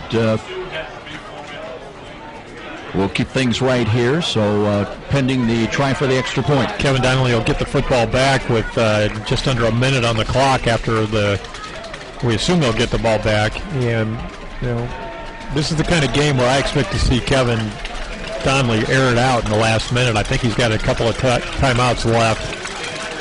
I'm wondering, is Marian talking about going for two? No, they do have Josefowski in there. I thought maybe they wanted a little time to think about it. Ted Karras Jr. and his coaching staff, but instead, barring a fake, they'll try to make it 28-21. John Hasty is the holder, waiting for the snap, and the kick is on the way. No doubt about the distance, and the accuracy is good as well. So 28-21. with a timeout here in Indianapolis, and the game tightens again. A 7-point difference between number 1 ranked Marian and USF with 28 on the board. This is Cougar football on Redeemer Radio, Catholic Radio, AM 1450. Okay, I was looking at a Tom Steele. Maybe I missed one.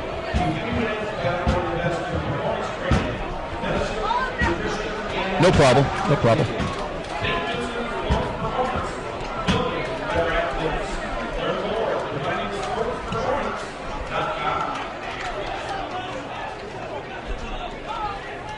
.28-21 ball game is now St. Francis with a minute remaining. We'll get the ball again, and how do you play it, Phil? Remember, Marian will get the ball to start the second half in this 28-21 game. Yeah, I think Kevin Donnelly's going to look to get some points on the board. When you consider how effective his passing game has been, David Yoder, 14 of 17 so far in the first half, took for 174 yards, a couple of touchdown throws. I expect to see USF go to the air, and maybe you can get a little bit of a return here out of the best kickoff returner in the country, and that's Austin Coleman. Meanwhile, the kid with a long, strong leg, Josefowski, drives it. No chance this time. It'll be coming down, and Coleman takes a look and will take a knee. Didn't want to, but sometimes valor, I thought he was coming out, but that's probably a good idea with 1 minute on the clock. Preserve as much of that clock as you can, and you get the ball out at the 25 now, and that's a difference, too. When it came out to the 20, that was a little bit different. So David Yoder, who hit Coleman a couple of times for touchdowns in the first quarter, 35-yarder, then a 27-yarder, had him out to a 14-0 early lead, and right now it's 28-21. Cam Smith comes in, part of a trips package to the right, and Yoder with Campbell lined up behind him, rolls to his right side, wants to throw, sets his feet, fires. There's a catch at the 39. That's good for a first down, and only took 6 seconds off the clock. That was Cam Smith, pride of Dwenger High School, with a nice sideline route, moving the chains on first down for USF. And like you said, only took six seconds, and USF in their hurry-up offense. Improving field position now at the 39 for St. Francis. Yoder again, waiting for the snap, play clock at 18. Got plenty of time, wants to throw again, steps up the pocket, dumps it right side, and's got a catch inside Marian territory at the 48, and 3 more yards by Knight brings it down inside the 45 to the 44, and the clock stopped with 48 seconds remaining as they move the chains. Another Cougar first down. And they're up at the line of scrimmage, ready to go to work again. Yoder quickly looking, throws, dumps in the ball right through the hands of Austin Coleman, incomplete. He was trying to turn around. I think that ball got to him a little more quickly than he was expecting, Phil. Well, and Austin had a little bit of a seam, and I think we did get a little ahead of ourselves on the speed with which we were trying to run that offense. Would have been nice to see Coleman with a chance to make some yardage after that catch, but it does give the USF the opportunity here with 39 seconds left on the clock to catch their breath a little bit. We need, another 25, 30 yards to think about a field goal. Of course, Kevin Donnelly likes to see pay dirt, and that means get it in the end zone. Embo Eber, his long field goal of the year, and he's just one of 2, is 32 yards. Yoder to throw, throws right, got a catch by Kelsaw inside the 40 to the 39, maybe the 38. Out of bounds, saving clock time at 35 seconds. Yoder now in excess of 200 yards passing, Joe. 17 of 21 for 211 in the first. That's as good as any performance that anybody's had on the entire year in a full game for USF. That's a gain of 6. Third down, let's call it a short 4. Trying to get inside the 35 to pick up another first down. 35 seconds remaining. Kelsaw motion right to left behind the line of scrimmage. Yoder looks that way, throws, and that's a Kelsaw catch. Still on his feet, got to the 30. They may rule him short of the 30-yard line, but he'll have a first down. And now, let's see, St. Francis, I believe, is going to take a timeout. And so will we with 29 seconds remaining. It'd be 28-21 St. Francis with a 1st and 10 coming up at the 31-yard line. USF really doing a nice job of preserving time, a bit over 30 seconds. So 29 seconds left. You've got a timeout left after that. And maybe that's why I saw kind of that sparkle in Kevin Donnelly's eye before the game, because he knew what was coming. probably need another completion of at least 5 yards at least to set up a potential, and maybe more than that, for a potential field goal attempt. Of course, the Cougars with 29 seconds on the clock. They want 6. They want it all. I would like to see that ball get down to at least the 20-yard line, though, to give Eber a good shot. He's got more range than that, but that certainly would give him a good shot at it. Stephen Rogers and Taylor Hohenstein from Fort Wayne Northside are into the ball game as the 2 safeties. Kelsaw motion again. Yoder pump fake, steps up, throws a little. He's got Kelsaw, and he dropped the ball, and that's because he was hit hard. Coming up, and Kelsaw slow getting up. That was Stephen Rogers that delivered the blow, and Kelsaw down inside the 10-yard line on bended knee. Almost a spectacular catch. He was able to get one hand on the ball, and that's why he was kind of laid out there to dry between 2 defensive backs. Took a big hit, and when that ball went up on the tip, he almost pulled it in with the other hand, but that made him fair game, and he took a pretty solid hit there, and now he's down on the turf. And they're working on him. Still, he's down on his back. And we'll step out and take a break here, a 30-second timeout. Well, no, we won't. He's back on his feet. And miraculous recovery. Quick by King Kelso, and that's a guy they've got to have. Absolutely. Just like Austin Coleman. Yeah, he is.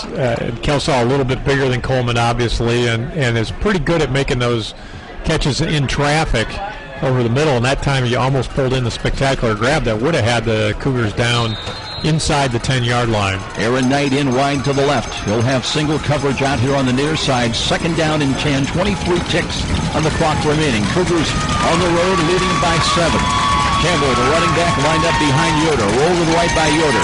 Looking, pumps, wants to throw to the corner. Looking and overthrew. There was a little contact down in there intended for Cam Smith. There is a penalty flag at the 10-yard line. Flags everywhere, and this could be a big one for the Cougars because I think it can put USF into, if it is interference, it would put USF into field goal range. But now there's some discussion here in the press box too as to whether Cam Smith may have gone out of bounds. Now whether he's pushed out of bounds, that also would be an issue. There were 2 defenders on Cam Smith going down the far sideline.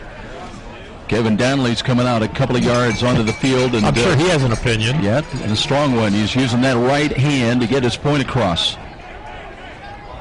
17 seconds remain. Here we go.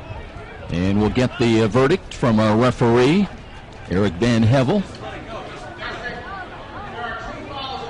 2 penalties. Pass interference. Offensive? Interesting. They offset, so they'll run the play again. You know, it's also interesting. They said it was the pass defense, or the interference on USF, the offensive interference was on Coleman, number 2, who wasn't, nobody was watching him because he wasn't even part of that pattern as far as I know. Well, the guys in stripes were. Yeah. So the ball comes back to the 31. It takes time off the clock. We're down to 17 seconds. And it's a mulligan, a do-over. 2nd down and 10. The time is the factor. Coleman is in, sent wide to the right. Other than that, goal line offense very tight. Then they need probably another 10 yards at least. Yoder, play fake, throws, and this one is on the way, and it's intercepted. Let's see if it's going away to pick inside the 10. Marian's got it. That ball failed on Yoder, and he wanted to go to Clayton Smith, I believe, but didn't really let it. Threw into double coverage. Well, he threw into double coverage, but it was after Austin Coleman, who was, I think, the intended receiver, was totally pushed off on the play. He was pushed out of bounds as the defender went up. Now that's interference by definition, but the officials didn't see it that way, and they want to get this quarter over anyway, I guess. Unfortunately, it kind of puts a black mark on the great first half passing the football by David Yoder, the interception at the end, as Marian takes over at their own 5.5-yard line with just 9 seconds left. I expect to see them kneel on this one and go to the locker room down a touchdown. They've got it at the 6, and that's exactly the case as Weezy takes a knee, and the final seconds will know the way here in Indianapolis. But nevertheless, a strong performance by the 7th-ranked University of St. Francis Cougars, as they have used 2 early touchdown passes from David Yoder to Austin Coleman. They've led by as many as 14 points 3 times. Their lead is 7 here at halftime at 28 28-21. We'll be back with a look at the halftime numbers and much more in our halftime presentation. This is Cougar Football on Redeemer Radio, Catholic Radio, AM 1450. Okay, and whatever you have got, then run the halftime open out of this. Take away from this team if they're able to accomplish it today. In case you're wondering, Art Mandelbaum is with us, but because of technical problems with our system, we're not able to bring his live reports. We're finding a way, though, because he is texting Phil up here, so we do get some updated reports on what's going on from the sidelines. Right now we know both teams are headed back to the field, and we're just about 5 minutes away from the start of the second half. 28-21 is our score. St. Francis on top of number 1 Marian, and we'll be back after this stoppage. This is Cougar Football on Redeemer Radio, Catholic Radio, AM 1450. And I'll save that last 30 until before halftime. Bomb was in the locker room, and I guess you've digested his reports, Phil. Yeah, the words that Kevin, obviously kind of looks like an emotional locker room. Keep the fire in our belly, guys. 30-minute war is what he reminded his team that we've got ahead of us. Play like you're 6 down. We reported that was likely what was going on down there, and win this game. Stay together, go take it now. That's Kevin Donnelly. I could see him doing that, and I'm sure it was an emotional moment for him. He recognizes the gravity of this football game. I mean, there's a lot riding on this. If USF wins this game, it's not just the historical accomplishment, but the opportunity to be in the driver's seat to win the conference. So that's big. USF hasn't won it for a couple of years. Let's see if we get Art Mandelbaum. He's up in the press box right now, and I don't know if you had any other impressions, Art, from that. I know you're trying to get the machine out here, the wireless microphone. We'll give you a second. We still got plenty of time here at halftime. I know from this distance we should be able to get you. Let's see if we get the feed. Working? Where it's working. Beautiful. You got to be about 3 feet away. That doesn't work so well for a sideline reporter, does it? I can see it. Joe, there's a lot of offensive opportunity left in this second half for the Cougars, assuming the weather doesn't negatively affect our ability to throw the football. But there's a lot of opportunity offensively, a lot of adjustments made to increase some of those opportunities. Running the football for the Cougars is going to be very important in the second half because of the fact that we got to soften up that defense a little bit. It was so exciting to see that razzle-dazzle play with Scully throwing it, effectively a halfback option pass to a wide-open Akeem Kelso, and anything maybe more along those lines. There's chapter 2 of that in the book if we want it. Not sure it's going to get called out. Defensively, we've obviously got to stack up the line of scrimmage a little bit. Lake is running on, almost untouched at times, and more wrapping up, and you're going to see more guys in the box and maybe some man coverage on pass defense, so that could be a little dangerous for us. Hey, you're sounding good when we hear you. Yeah, it's great to be up here where you can hear me. I got to go back and do my job. Stay dry in the second half. Got my umbrella. And we'll be back with the start of the second half. 28-21 Marian to get the ball to begin. They trail it, number 1 ranked Knights by 7. We'll be back. This is Cougar Football on Redeemer Radio, Catholic Radio, AM 1450.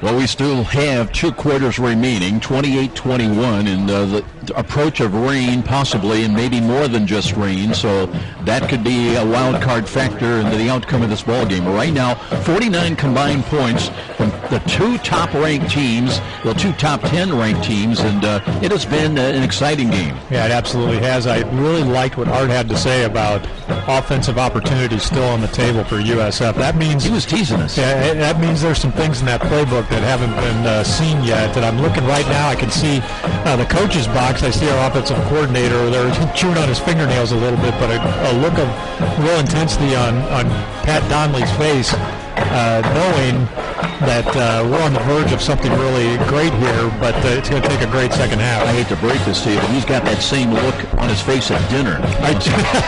No, I'll tell you what, I see something a little different on that face right now, and he knows that this is the kind of game that you only play once every couple of years, the opportunity to knock off another number 1 team in the country, and USF has got that opportunity after playing a great first half. They're going to have to find a way to control Tevin Lake in the third quarter and the fourth quarter. But I think USF has still got some things up their sleeve. And then, of course, that wild card that we just talked about is that storm coming in. Who knows what will happen? Cougars lead the overall series 4-1. Their first and only loss came last year at Darcy Stadium. They lost on October 16th at home, 40-13. They are 2-0 here in town. Remember, they used to play at Pike High School. 2010 was a close game, though. They won it on this field 20-25. We'll go down similar. And, Joe, this is a beautiful facility that Marian's built down here. But I also, something else about this facility, nice stands on the side for the visiting team. That means the USF side, it is packed. USF fans have really followed this team today. There is standing room only on the visitor side of the field for our fans who have made some noise of their own in this nice stadium. Cougars to kick it away from left to right. Back deep, Cliff Brown along with Forchion. And here comes Colin with the kick. That's Colin Carmen with the kick, and it's returned from inside the 5. And a cut right side to the 20 is where, to the 21 is where the Marian Knights will go on offense for the first time in the second half. Keith Harris had that tackle, Joe, the 6'1", 198-pounder out of Fort Wayne Elmhurst High School. Good coverage by USF on the opening kickoff. Now, the question is going to be, what do? Do you just try and take away Tevin Lake in the second half? You do something a little more balanced than that, maybe? Because you know that WC is capable of passing the football. I think you've got to just concentrate on keeping Tevin Lake out of this and let WC beat you with his arm. It'll be 1st and 10 for the Knights. They've got it at their own 22-yard line. Shotgun formation for Adam Weesey. Looking to hand to Lake. Lake will try to work back to the left. Got running room across the 25-30. He's behind the defense, midfield, and caught from behind at the Cougar 40-yard line. They did not get containment to the defensive right side, and Tevin Lake made him pay. Well, until that long run by Tevin Lake, which was good for, we don't have the official number yet, but good for over 25 yards. Tevin Lake's long had been just 19 yards coming in, or 13 yards in the first half. St. Francis trying to defend against the rush. Rex Ravenstop is in now at right defensive end, and they run up the middle on first down call, and it'll be a gain down to the 36-yard line of St. Francis. Jamal Green on the tackle, outside linebacker for USF. Coming off the edge, pushing that play inside for USF. And now we're seeing a little quicker tempo by Marian in the second half. No huddle. They're going straight to the line of scrimmage. 2 protectors for Weezy. Looks play action fake. Rolls to the right, being chased by Bruce. Dumps it off, and there's a pass to Hasty. He's got a first down. Little crossing pattern. He was the deepest of the 2 receivers.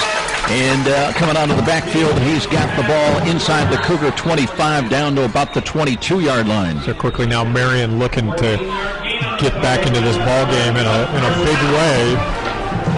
After being down the entire first half of this football game, they're just 1 score away. Anthony Jones in. He's wide to the right, the short side. They screen the ball. They got a catch and a gain to the 20, down inside the 20 to the 18. They've just put gang blockers in front of Anthony Jones, and the freshman who leads them with catches picks up another 3-4 yards. Joe, this team has a lot of significant tendencies that we know as far as when they pass and when they run. The question is, can we get our right personnel on the field? Weezy to throw again. The rush is coming. He throws over the middle. He's got a catch and a touchdown.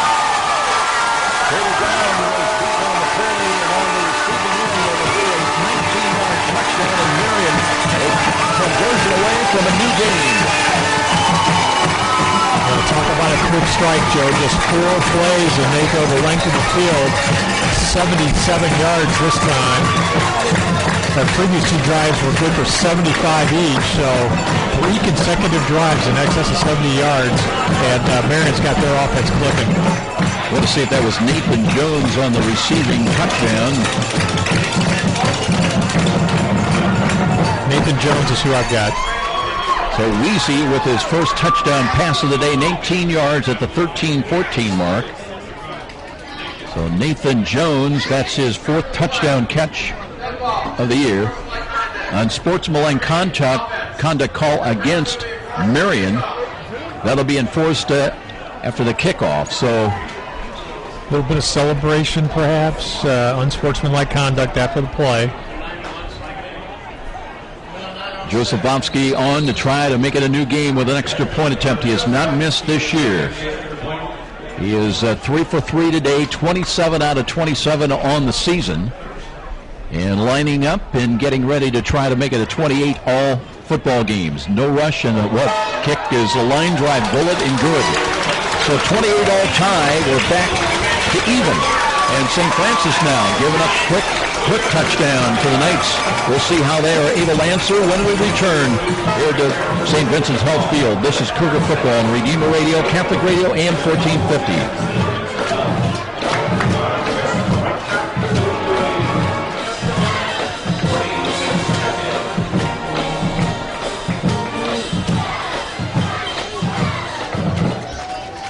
For Adam Ruisi, that is his 14th touchdown toss of the year. So new game, 28-28. 4 plays, 77 yards is all it took. Keyed by the 19-yard touchdown pass, Ruisi to Nathan Jones. And boy, talk about a quick strike. And you also saw a completely different tempo that Marian went into on that drive as far as lining up immediately, quick snaps, trying to throw the USF defense off a little bit. That was a good adjustment, at least for that drive. Now USF is going to adjust back, but right now the offense has got to make something happen to answer that, and maybe we are looking at a shootout. Josephovsky on the penalty. He'll tee it up from the 20-yard line. So Austin Coleman hoping for a chance at a return. Came in averaging second best in the MSFA, 26 yards a kick return. Does have an 81-yard return touchdown. He'd love another one right here. 28-28 tie. Here's the kick high, end over end, and that will be returned. Coleman backing up, has got it at the 8-yard line. Cuts to the 15, to the 20, 25, and cuts back to the 40, and backpedals across the 40 to the 42-yard line. And had he been able to maintain his forward motion, he might have had a chance. Austin Coleman looking to maybe just have that 7th kickoff return for touchdown on that play. He was really just one player away from doing exactly that. A nice return for USF.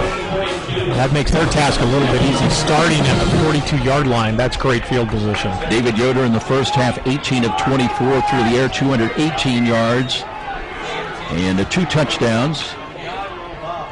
And he starts again, wanting to throw, and out pattern in the wide, incomplete, intended for Kelsaw. He had no chance on that.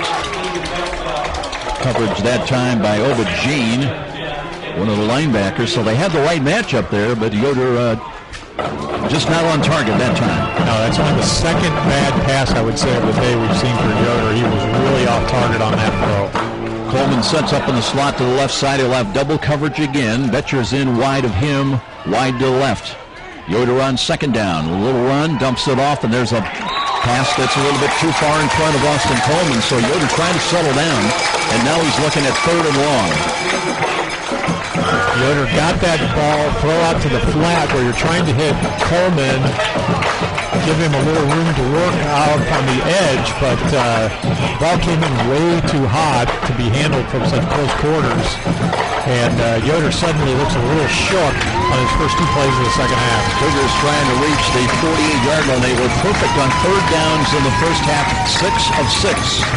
Play clock inside of 10. Yoder might be checking off again as he walks behind the line of scrimmage.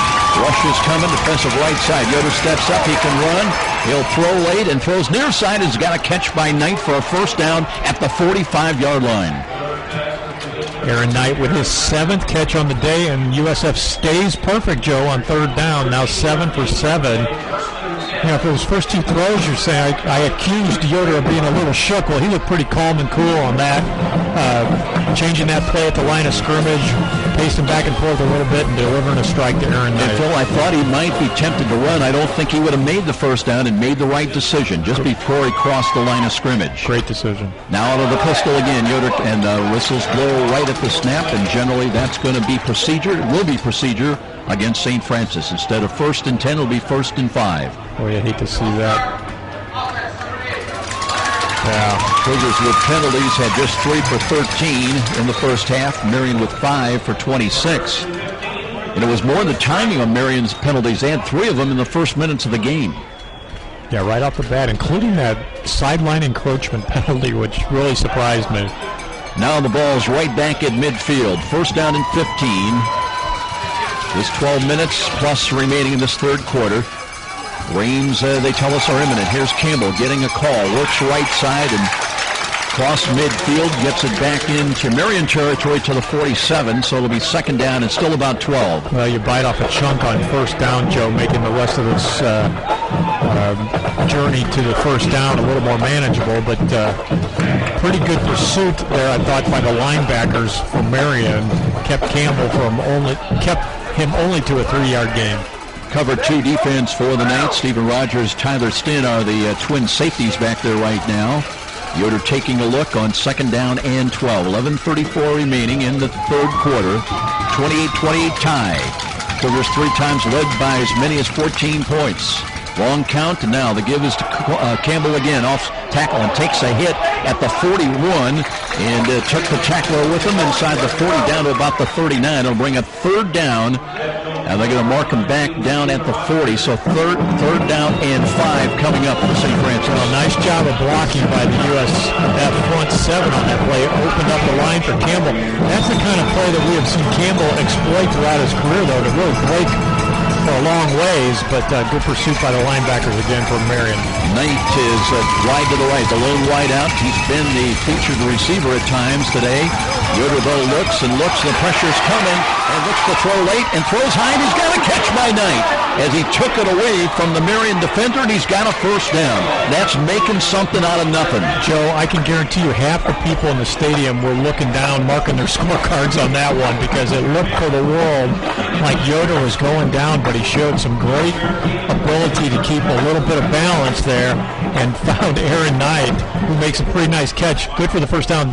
USF now 8 for 8 on third down. They've got a new first down and set of downs to work with, and they'll roll to the left side. Yoder sets his feet, throws to a spot, high ball, tipped in the air. That was dangerous because it was well bracketed by 3 defenders, and Austin Coleman just could not wrap up on it. Austin Coleman's getting open, even though he's bracketed down there. He was among 3 defenders, I think, as you so aptly described on that play, but he had a little bit of a seam. I think that was a catchable ball. Yeah, he's 5'8", and that one sailed a little bit on Yoder. Yeah. And Coleman went off, and a little bit gingerly, I thought. It was catchable because Coleman's so athletic and was able to get up and get his hands on the ball, but it got knocked away. Brenton Williams comes in. He's between receivers. A trips package for St. Francis on 2nd and 10 to the left. Yoder again with Knight wide right. He's still got single coverage, and they'll give the ball. It'll run up the middle to Antoine Campbell. Noses inside the 30. Powers down to about the 28-yard line. Here we go again, Joe. Third down. Well, why don't they just concede it to us? You know, third down. Just give us a move it. We'll take it. Move the ball to the 20-yard line. Clock inside of 10 minutes now. Impressive opening drive by Marian to open up the second half to get into a tie. Plenty of time on the play clock. And 9:45 now on the game clock here in the third quarter. Cam Smith in wide to the left. Here is Yoder. Throws, dumps, looks for it. And King pulls off. Picked off by over King. King with the return. And we got a big hit on the return by King across the 25 to the 27. Underthrown ball. That time by David Yoder. And over King just stuck it in front of the King pulls off and makes the interception. Yeah, Yoder badly underthrew the ball, Joe. Kelsaw looked like on the near edge here. Had a step on the defender. Had the ball been delivered anywhere beyond him instead of underneath him, probably goes into the end zone for a touchdown. Instead, USF now is committing their 3rd turnover of the day, 2nd interception for Yoder, and they all have come at big times themselves. Now you got to figure momentum has swung both ways for Marian. Their offense isn't clicking, and their defense now has come up with a big stop. Cougars going to send out defensively Kevin Bush at right defensive end. Marcus Neal's out there on the interior. And it looks like also Matt Smith. And it'll be a shotgun formation for Adam Weesey, who got into the end zone with a passing touchdown. Blitz coming defensive right side. Lake cuts back and got it across the line of scrimmage again and up to the 33-yard line. Just real elusive and a good job of just spotting enough of a seam and scoops through it. Yeah, Joe, he's a good back. I mean, I know that's he's just a good back. He does everything right. Pad level, elusiveness, speed, ability to feel where the pressure's coming from. They go to him again, hit at the 35, but again able to carry the pack forward for another couple of yards up to the 37, and he's got a first down. He just seems to have a way of kind of, before he accelerates, he finds that seam, he just kind of tests the defense, and then he shoots through wherever he finds that space. Averaged 5 yards a carry nearly in the first half with 79 rushing yards. Play action fake Weezy dumps it off. He's got a blocker and a catch by the tight end Nathan Jones, and he's out for another first down. And here comes Marian now. They've got it out to their own 47. Yeah, they continue to really push the tempo of this football game. They've just changed it up since the first half, where they were just a little lethargic almost in the speed at which they approach the line of scrimmage. Now it's like they want to run as many plays as they possibly can. Weezy looking to hand to Lake, or Tevin Lake again, dances his way through the hole up the middle. And again, a big gainer inside the 45, down to the 43-yard line as St. Francis without an answer to stop them at the point of attack at the line of scrimmage. Yeah, without an answer. And I was just going to make the comment, they need to find an answer real quickly, because right now they're getting gashed on every play. Everything's going positive for Marian. And they've got Jones in as a protector. Here's a screen coming to the right. A catch is made, and they've got another first down or close to it inside the 35 of St. Francis to the 34. That time they got the quick delivery on the outside of Anthony Jones. Well, so USF has to respect the play action so much, because Lake is such a great back that it's opening them up those quick passes to the edge off the play action. Marian trying to take their first lead of the day, a little stop and go moving. Boy, I tell you what, Lake in the secondary, the touchdown saving tackle at the 15 by St. Francis. And I didn't see who it was, but he gave a little stop and go move on the right side defensively, and boy, that just fools the Cougar defender. Well, when your cornerbacks on defense are making the tackles, and that time it was Alan Richardson that saved the touchdown, that's not a good sign, particularly against a great back like Lake. Brody Caldwell checks out of the ball game. He was in there for that series, and Weezy ready to go again, gives to Lake, and Lake curls up the middle. Inside the 15, fights his way down to about the 11. So 3 times today, Marian has trailed by as many as 14 points. They're on the verge in the red zone of trying to take their first lead of the day. Certainly in field goal range at this point, Joe, to take that lead, but they are looking for 7 in the way they move the football. That may happen. Play action fake, looks, throws over the little tip ball, and it falls incomplete.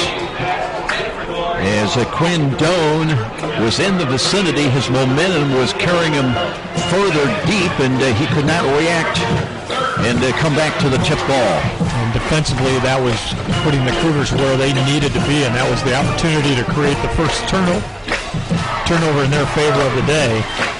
Ball got tipped, the ball got up in the air, but no one could get to it before it hit the turf. 3rd down and 7 for the Knights. They may take a timeout here. It looks like they will. With 6:44 remaining in this third quarter, 28-28 tie as the Knights try to change all that. We'll be back. This is Cougar Football on Redeemer Radio, Catholic Radio, AM 1450. Well, the Marian Knights trying to capitalize on the Aubergine interception that gave them possession in a tie game at their own 27-yard line, and now they've got it at the USF 12. It'll be 3rd down and 7, so they can pick up a first down without scoring. Yeah, and this current drive, we're now 8 plays into it. Started at the 27 off that interception.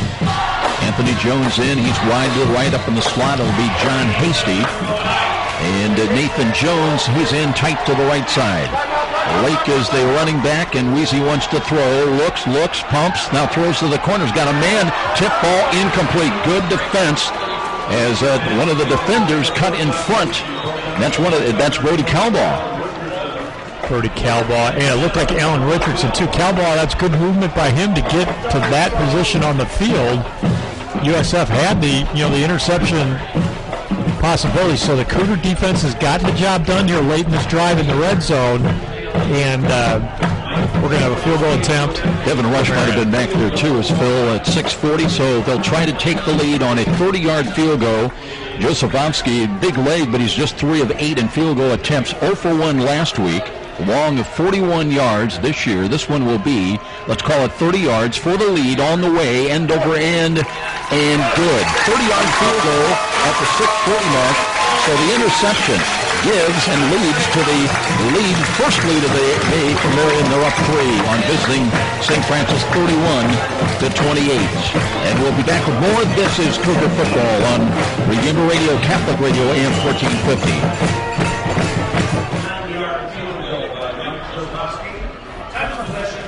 Well, still no rain, and it changes periodically from, seems light now. Looks like it's lightening up a little bit. I mean that lighten, not lightening up. Lightning, dirty word. Yeah. Don't want to see that. You know, I think it was a good sign that USF finally put together a couple of plays late in that drive once Marian had reached the red zone to kind of stem the bleeding, so to speak. Now, the offense moved the ball well in their one and only drive of the third quarter, but it unfortunately got capped off by the turnover. USF has got to stop that. No more interceptions. That's now 2 straight interceptions that Yoder has thrown on successive drives, and they've got to get some points because they now trail for the first time in this ballgame, 31-28. Coleman and Aaron Knight replacing Akeem Kelsall back deep. High kick end over end. Knight is going to take care of that, but a yard from the inline, so takes a knee and he'll come out on a touchback to the 25-yard line. And we'll see the Cougars go to work offensively once again, but now they come from behind trying to see what they can answer as the 30-yard field goal by Josefovsky gives Marian the 31-28 lead. So we talk about the faltering performance of David Yoder, and you wonder, well, we do know that Josh Miller was available to play today, but what Yoder did for most of the first half, I think Kevin Donnelly likes his chances better with the passer in there. They'll try to run Campbell, and Antoine Campbell leads his way, and a good run this time for 6 yards, maybe close to 7, across the 31-yard line. Well, this is far from panic time, even though you may have an announcer up here in I'm talking about myself, panicking a little bit. I'll check your shorts. You look good. Lots of time on the clock, and USF only down by 3 points. Campbell picks up 7, second down in short. Now checking off is Yoder once again. Still a lot of time. Still 15 on the play clock. Looking to the far sides. And looking to Josh Miller, by the way, with the helmet off. He's the guy that's actually wagging in what the play call will be. And looks to Campbell again. Campbell running, cuts to the left, got the first down. He's got to the 40. Still on his feet across the 45, up to the 48. And that's the best Antoine Campbell run of the second half. Yeah, prior to that run, Joe, Antoine Campbell's longest run of the day was 7 yards. So finally he gets loose for a little for the first down plus some change. USF now penetrating near midfield, and they've put a little something together. First and 10, St. Francis from their own 48-yard line. Clock moving inside 5.5 minutes, time remaining in this third quarter. Yoder works from the left side hash mark. Now rolls to his right side. Take a look. Pumps once. Throws over the middle. Looking for Coleman. Thrown under ball. And now there's a penalty flag. And wow. That time Yoder left it short. And that's been a little bit more of a characteristic of the last couple of pass attempts we've seen.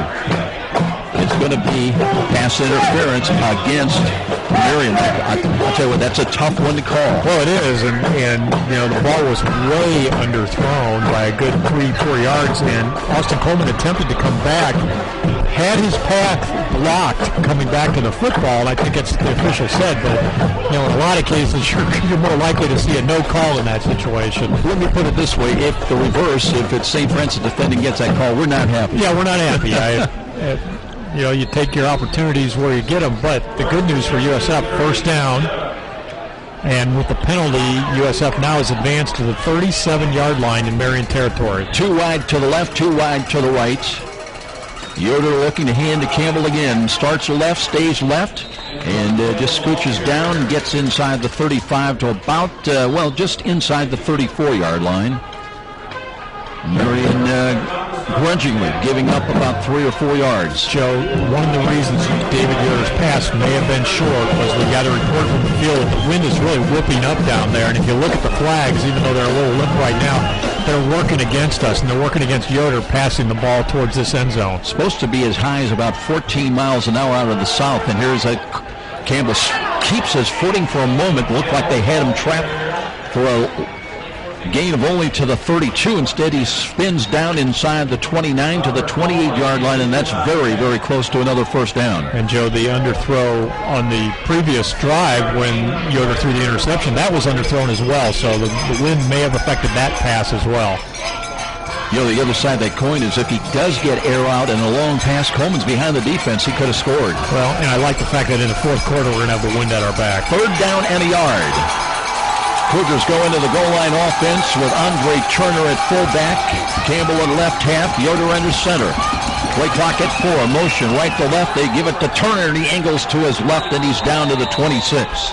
First and 10, USF. Turner's second carry on the day. The other one went for a touchdown. This one for a key first down. So Turner doing his job as the short yardage specialist for the Cougars.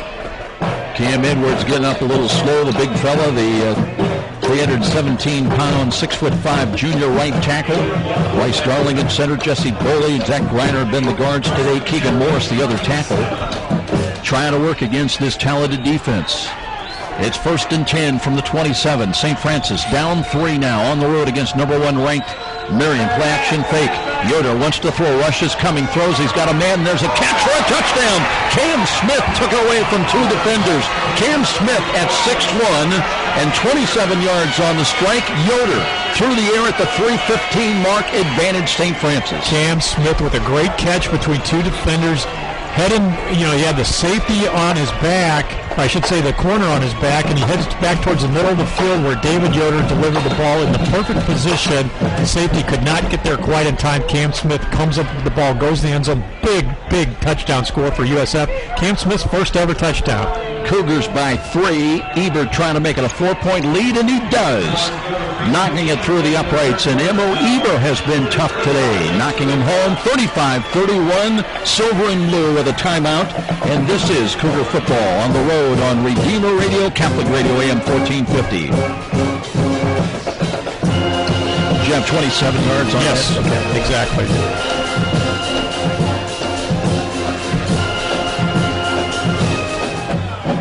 Did you do that at Cedar Creek? I think you did. I did. All the reads have been done. Yep.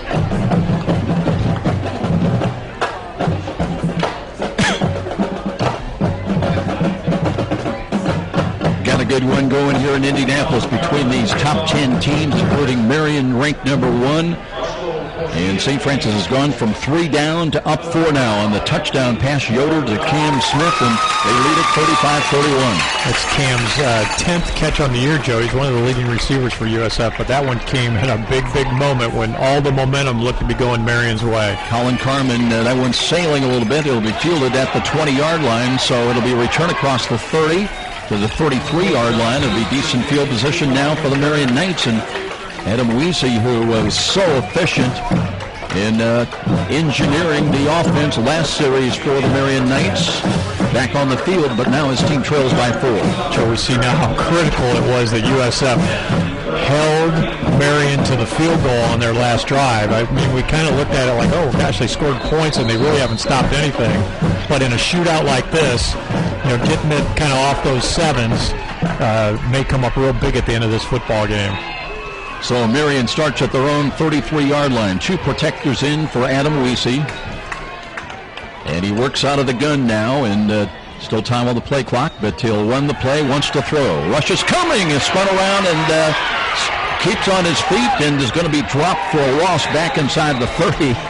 And again, was that Calbaugh that slowed him up enough? That was Brody Calbaugh, and it'll be a loss as it is, a sack of 3 yards. Well, I think it was Quinn Doan that finally got that tackle, Joe. He slowed him up at least. Well, I mean, we had 4 or 5 guys, and he escaped. Showed really great strength, I might add, to stay on his feet. Weesey did. 2:38 on the clock, late in the third quarter. They'll run the ball now, and here's a new number in, and there's a big run up the middle, first down, and they got a chance to get a touchdown touchdown. It's Nathan Jones. Jones still on his feet inside the 20 and down. That was Corey Stamps that saved the touchdown. Corey Stamps found a way to get that stop, Joe, but not before a big gain. And once again, Marian is breaking tackles. They're breaking them at the line of scrimmage in places where normally you would expect them to be stopped. And that's just a matter of them matching them. USF is usually the most physical team on the field. Today, at best, that's an even match. To give you the idea of the talent, Nathan Jones, he's listed as a tight end. They used him as a running back that time. Empty backfield. Here's Weezy. Wants to throw. Looks over the middle. Looking. He's got a catch.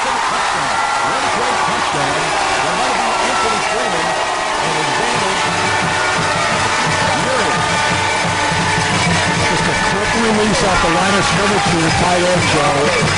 USF having to respect the run in that position on the field opened up the tight end for an easy catch in the end zone. So time of the score, 2:04.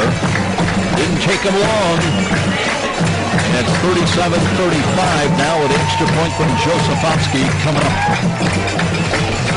That came on the heels of the 55-yard run from scrimmage by Nathan Jones, and the tempo of the Marian offense continues. Marian short a man. Now they're ready and trying to go back to a lead of 3. That would equal their biggest lead of the day here in the second half. Josefowski's not missed all season long. That one looks long and good, and it is. So 38-35. An advantage Marian as they bounce back and answer the St. Francis score and challenge. Now we'll see how the Cougars can do. And we'll be back. This is Cougar Football on Redeemer Radio, Catholic Radio, AM 1450.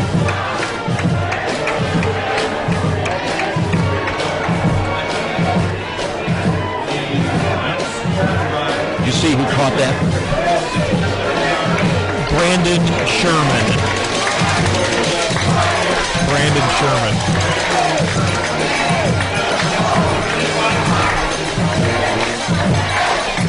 Wow.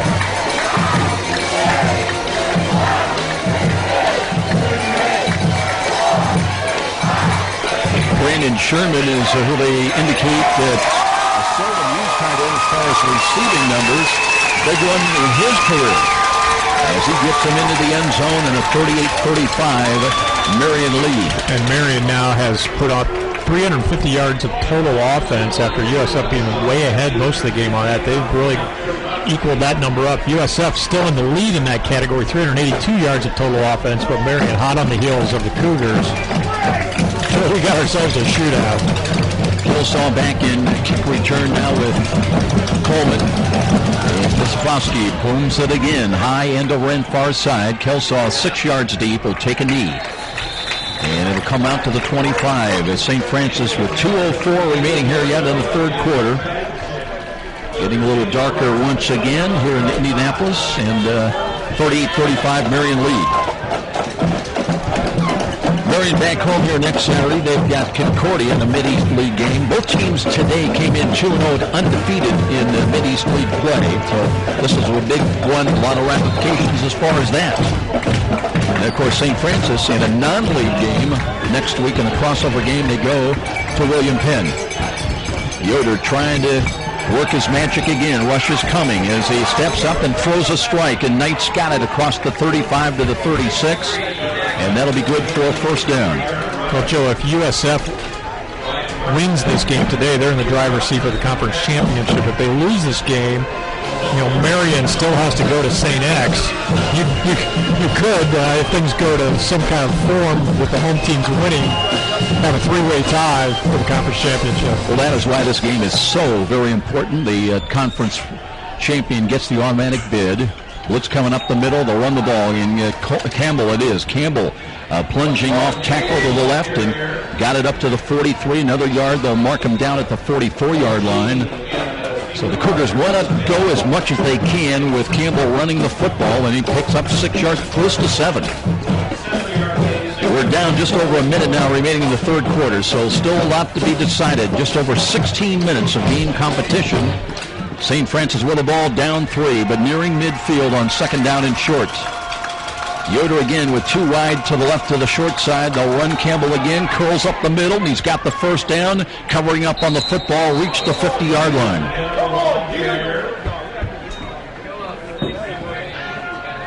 Campbell now with 81 yards, Joe, on 16 carries, and starting to assert himself. This passing game, that's the byproduct of the passing game. USF has really been able to loosen up the defense for Marian, and Antoine Campbell, that bodes well for the fourth quarter. It really does in a game that's a shootout, but maybe close. Right at midfield is where they spot the ball, 1st and 10. Yoder rolling to his right, dumps it, and boy, missed again. Akeem Kelsall badly.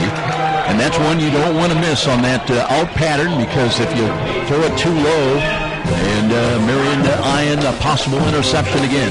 Well, he missed badly, but he missed badly in a good way because the ball went out of bounds. But you're absolutely right, Joe. That's, if you underthrow that ball, it's got pick 6 written all over it. 36 seconds remaining in the quarter. Kelsall back in, up on the wing to the left side. And split wide of him is going to be Aaron Knight. Now Kelsall motion left to right behind the line of scrimmage. Resets. They'll run Campbell. Campbell running hard. First down. Tripped up. He got to the 40 and falls forward down to about the 38-yard line. And look who's down there leading the way with a block was Akeem Kelsall. Akeem Kelsall, who's been a key player in this football game, no doubt about that. He's taken some big hits too, but he's still out there delivering a few of his own, and he came back to the line of scrimmage and delivered a key block that sprung Campbell on that long run. Time for maybe one more play. We're down to 13 seconds late in this third quarter. They mark the ball, nose of the football just outside the 37, and another angled run to the right. And Campbell leaning, gets a couple of yards to the 35, and that will end the third quarter. It'll be Marian on top by 3, visiting St. Francis, 38-35 our score. And this is Cougar Football on Redeemer Radio, Catholic Radio, AM 1450.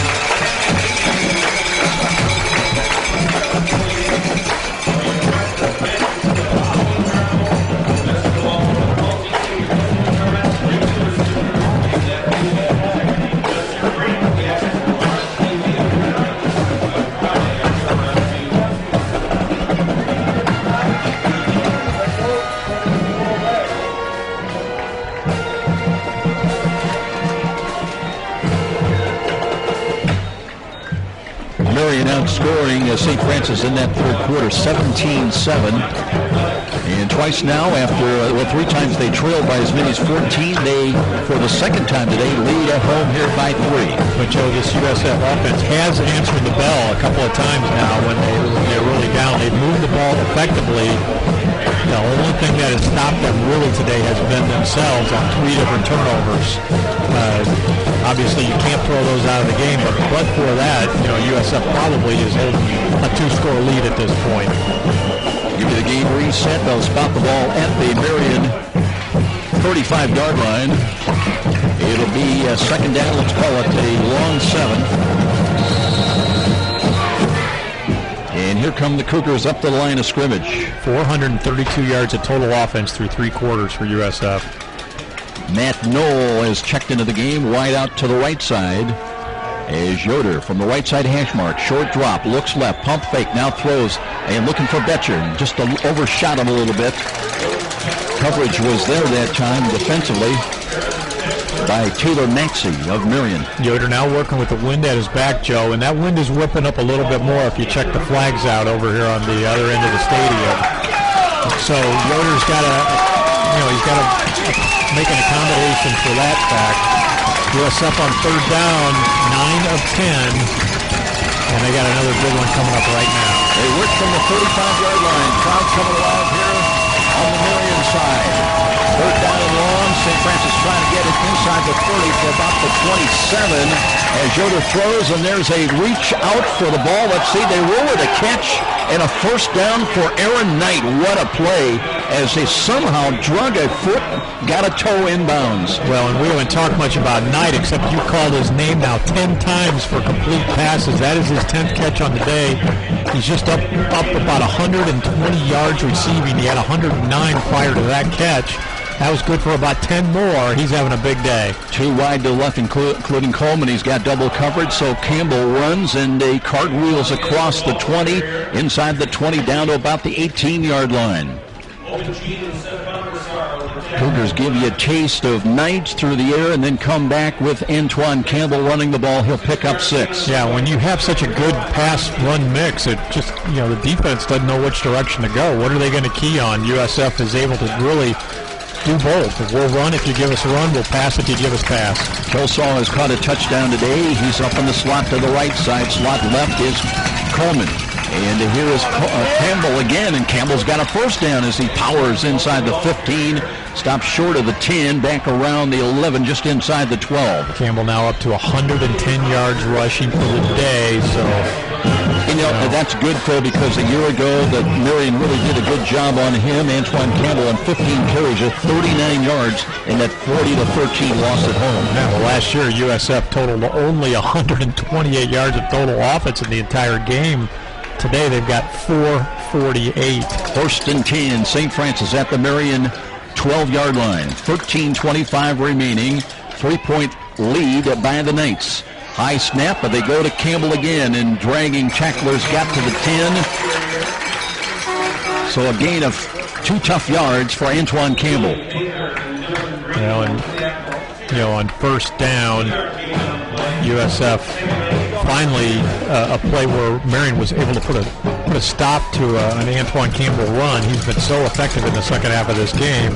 This is no place for USF to bog down, however. They have got to get 7 in a shootout game like this. Cam Smith is in wide to the right. Up in the slot right side is Coleman. And let's see if he's going to draw double coverage. He will. So it's second down and 8. They can pick up a first down. Yoder with a rush coming. Looks, threw it into the ground. And just avoided the sack. I like that because he did not take the sack back around the 18-yard line. Well, we got a lot of people claiming that was intentional grounding right now. Antoine Coleman came up with the ball off the bounce. Okay, yeah, maybe he did ground the ball. But the fact is that Coleman was right there near where the ball was. And arguably could have caught the ball with a great effort. Cougars arguably with 2 chances to get a first down, if not the score. They've got third down and 7. 12:35 remaining. Clock stopped on the incompletion. Crowd's getting loud here. Play clock is at 15, so Yoder's got time to check off. Has the snap. Looks left. Throws to the corner. Looking for Kelsaw. Ball deflected away. Double coverage.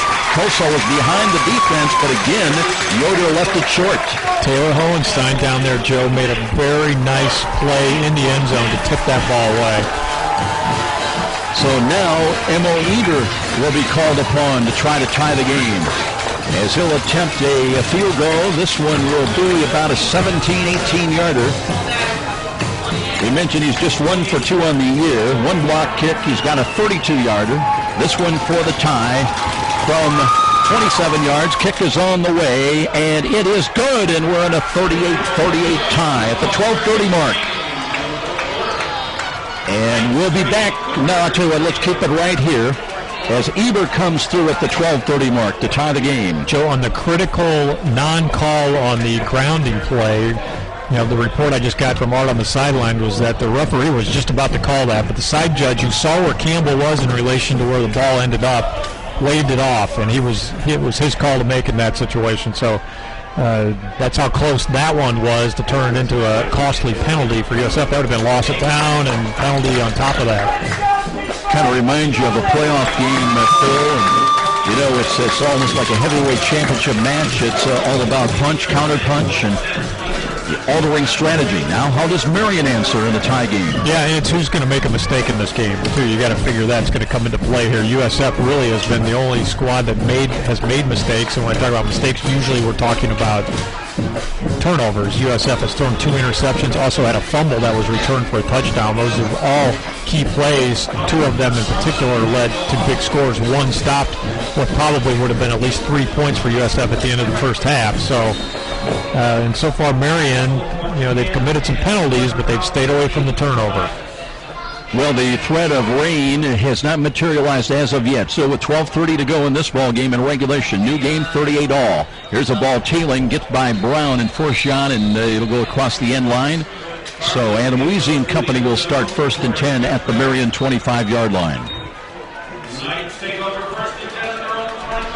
Well, everybody was expecting a good game, and St. Francis really sprinted out of the gate strong with a pair of Austin Coleman touchdown catches from David Yoder.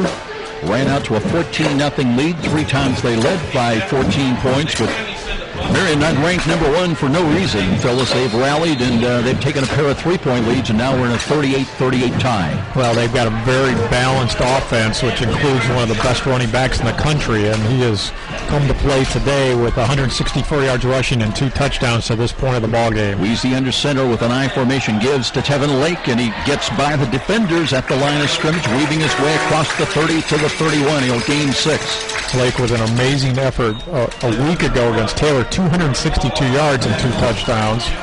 Let's hope he's not on his way to quite that kind of a day, but as far as a big day by a running back against a Cougar defense, he's right there among the best. You just can't give up 7 yards a pop to this kid, and he'll try again, and he'll take the pile with him for a first down across the 35. And again, they had him at the 33 to the 34.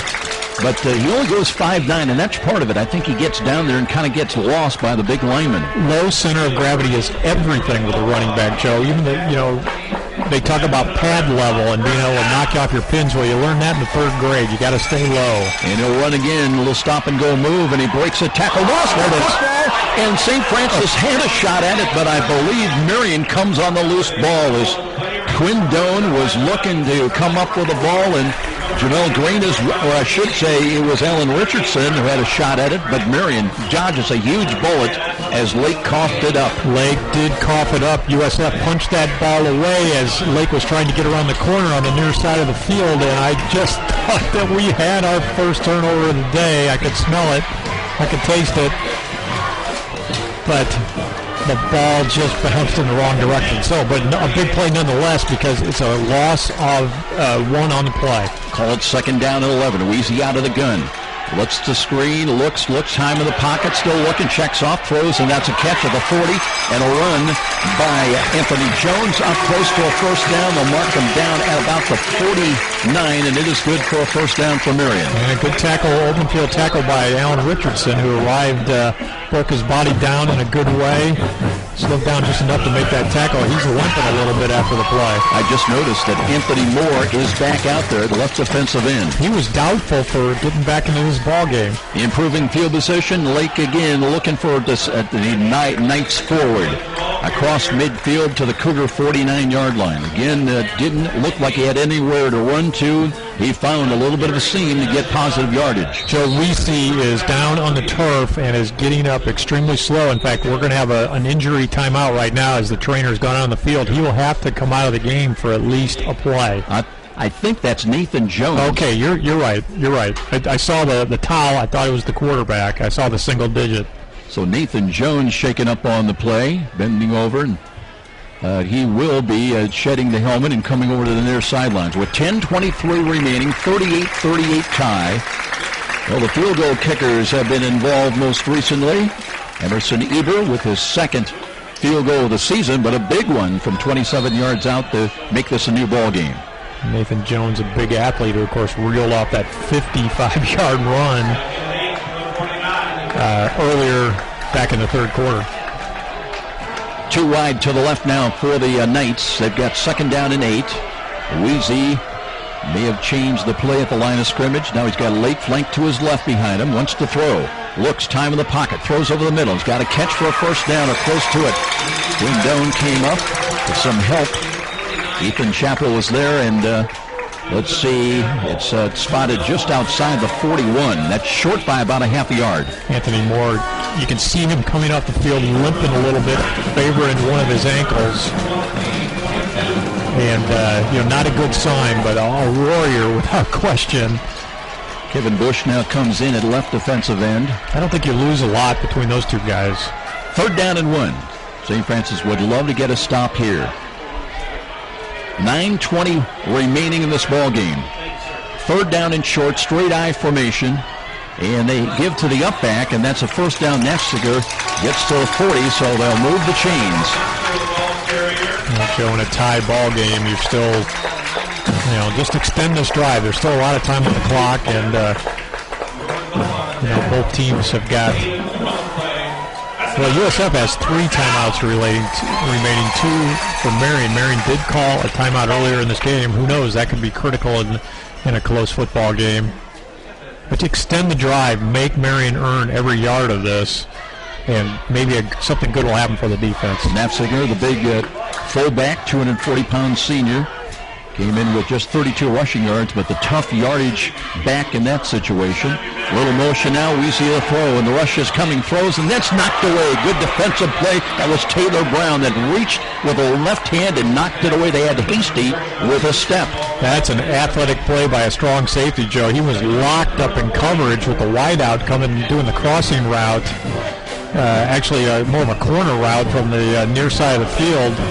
And locked up and batted the ball away just like you diagram it. Second down and 10. Clock stops now with 8:33 remaining in regulation. Are we headed to OT? Still a lot of time for both these teams' offenses. Very prolific scoring. Weezy out of the gun now with Lake flanked to his left and looks to throw again. Throws in the slot. He's got Hasty short of the first down to the Cougar 35. Chappell was there to wrap up on him, and Devin Rush it was that wrapped up, and now a big third down and 4 and third down and 5 coming up. Joe, I think it's just a little interesting that Marian, in about the last 4 or 5 plays of this drive, have gotten away from Tevin Lake, and it was ever since Tevin Lake fumbled the ball, if you recall. I don't think he's carried the ball since that time, and he has been so effective in this football game. Let's see if Nathan Jones has come back in, and I don't believe he has. Not working with it right now. Big call. They got to get to the 30 of USF to convert. Weezy out of the gun. Looking, throws in the slot. Hasty with a diving catch, and he was uncovered for a moment. Just a quick slant, and he's down to the 27 of St. Francis. Yeah, that's all they needed, and you've got to respect Kevin Lake because he's in the game, and that certainly opens up a play like that to make it pretty easily, as long as you're executing, and a team as good as Marian usually is going to execute in that situation. Weezy looking to hand the ball off. That's Nathan Jones back in there, and he bowls his way down to the 20, running off tackle to the left side, so Jones obviously back in and okay. And here comes Marian as they will gain about 6, maybe 7 yards on that carry. Clock, still a lot of time remaining, over 7 minutes, but Marian just able to just monopolize the clock and move the ball on the ground, and when they need to, through the air. Now 2 protectors in, flanking Weezy out of the shotgun. Second down and short, and here's a pass, and it comes, and it's hit. The 15 to the 10, and it'll be a touchdown. As Nathan Jones, did he get into the end zone? No indication yet, and he's out of bounds inside. He did not score. He's out of bounds inside the 2, close to the 1. Just a quick pass off of a go route. Great timing on the play. I mean, Weezy just... Pressure was coming up the middle. Yeah, but just great timing. I mean, delivered the ball really pretty blind on that. And but for that sideline, that goes in for the score. So, Marian inside the 1-yard line. That ball is marked at about the 1-foot line. I'm not sure how you judge that, but nonetheless, it works to USF's favor if maybe we can just get something to pop here. Jones stays in, tight to the left side. They'll give to Lake, and Lake looking, and there is a penalty flag. Touchdown, the indication at the 6:37 mark. Let's see which way. I think that's going to go on USF. So probably offsides. Yeah, this one's not going to. It'll be declined. It is encroachment, and they'll take the play and the touchdown to make it 6 on the board for the Marian Knights at the 6:37 mark. So first rushing touchdown of the ball game for Tevin Lake. Ran for 4 touchdowns 2 weeks ago against Taylor. He's got 3 here today in a lead of 6. Depending on the time, Phil, looking ahead, I'm just wondering if Cougar should score a touchdown, if Kevin Donnelly might be tempted to try to end it. Boy, that one hit off it is good. Just inside the left upright, but good to make it 45-38. And we'll keep things right here at St. Francis now. They'll try to answer the go-ahead touchdown as Marian, their biggest lead of the day, here at home by 7. Well, and that's another big drive by Marian. You know, they've had drives of 75, 75, 75, 73 ever since they finally got their offense on track back in about the middle of the second quarter. They've been virtually unstoppable with a man-to-man coverage here, Joe, against the pass, which has opened some things up because we've been trying to get an extra defender up there to try and defend against Lake, who's having a big day himself with 180 yards now rushing the football. So when you got balance like that and great players, that's even against a defense as talented as USF, it's pretty hard to stop things. So USF's offense, who hasn't been too bad themselves today, they've totaled 457 yards so far to the 6 minute and 37 second mark, needs to answer. They need to answer quickly. 83 combined points by the two teams here today, and we're not done yet with 6:37 remaining in regulation. Cougars, though, will have to move the football against this Marian defense, and it'll start with a kickoff by Josefovsky in deep end over end. And this one, Coleman from a yard deep brings it across the 10-15, trying to find some running room to the right. Gets into the second level, turns the corner at the 25, maybe to the 26-27 yard line. Little second effort move, and St. Francis will start from their own 27, 1st and 10, down 7. Well, Coleman had a little bit more of a seam if he could have seen it from where he was on the field to the far side. The wall, it looked like a wall was actually set up over there if he gets to the sideline. Going to give him another yard up to the 28-yard line. 72 yards away, the Cougars, from trying to get into a tie or perhaps the lead, depending on how this final 6.5 minutes unfolds. Yoder looking, quick pass into the flats, has got Kelsaw as he drags the tackler up to the 30. That'll be a pickup of a couple. Yoder now 24 of 38, 291 yards, 3 touchdowns. USF also has, Nathan Scully has thrown a touchdown on the toss play. Knight in there, he's wide to the right. And they come up in press coverage on the defensive right side. Yoder, time of the pocket, steps up, throws to a spot, and a drop ball. That was Fetcher. Had it right on his hip. That was a catchable ball, should have had. And it brings up 3rd down and 8. Fetcher was a little off balance, Joe, as he approached that. I don't know what happened, whether there was contact made, and he was not able to get his body turned in the right direction to try and catch that football, which was delivered right where you want it. And that hurts. 3rd down, big 3rd down conversion play. Crowd coming alive again here at Marian as St. Francis tries to reach their own 38. There was movement defensively, but they were able to reset. Still 14 on the play clock. And Yoder, and boy, I tell you, the Marian coaches are running all over on the sidelines here, trying to get their team's attention. As Yoder steps up, throws, and's got a catch and a 1st down. Coleman dives to the 45, up ahead to the 46-yard line. So whatever was going on, Yoder kept his cool and fired a strike to Austin Coleman, and they moved the chains. Another big 3rd down conversion for the Cougars. Austin Coleman, Joe, had not had a catch in this football game since the second quarter. He came out on fire, caught 2 touchdown passes in the first quarter, had 80 yards receiving at halftime. Hadn't touched the ball since, but he comes up big on 3rd down. Double coverage since those early touchdown catches. Now at the 47, new set of downs. Yoder steps up, throws to the right, and's got to catch Kelsaw out of bounds at the 46-yard line of Marian.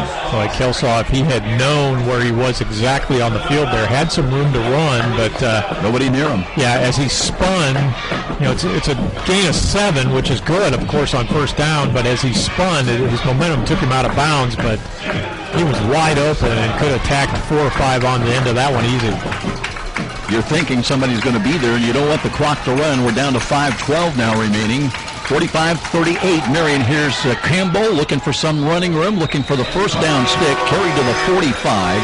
He's knocked out of bounds, so that will stop the clock with 5:04. And let's see if it's enough. It's not for the 1st down. It'll be 3rd down and about a yard and a half. Joe, the Marian defense, and I think the same could be said about the St. Francis defense, hands on their hips, bent at the knees a little bit. They look tired. This is the kind of game you wish you had a bye week next week. Of course, neither does. Cougars need a yard and a half now on this third down call. 4:42 remaining. Yoder, long count from the line of scrimmage. Looking, rolls to the right, throws, and this one's incomplete. It'll bring up fourth down, and still needing is looking for Kelsaw.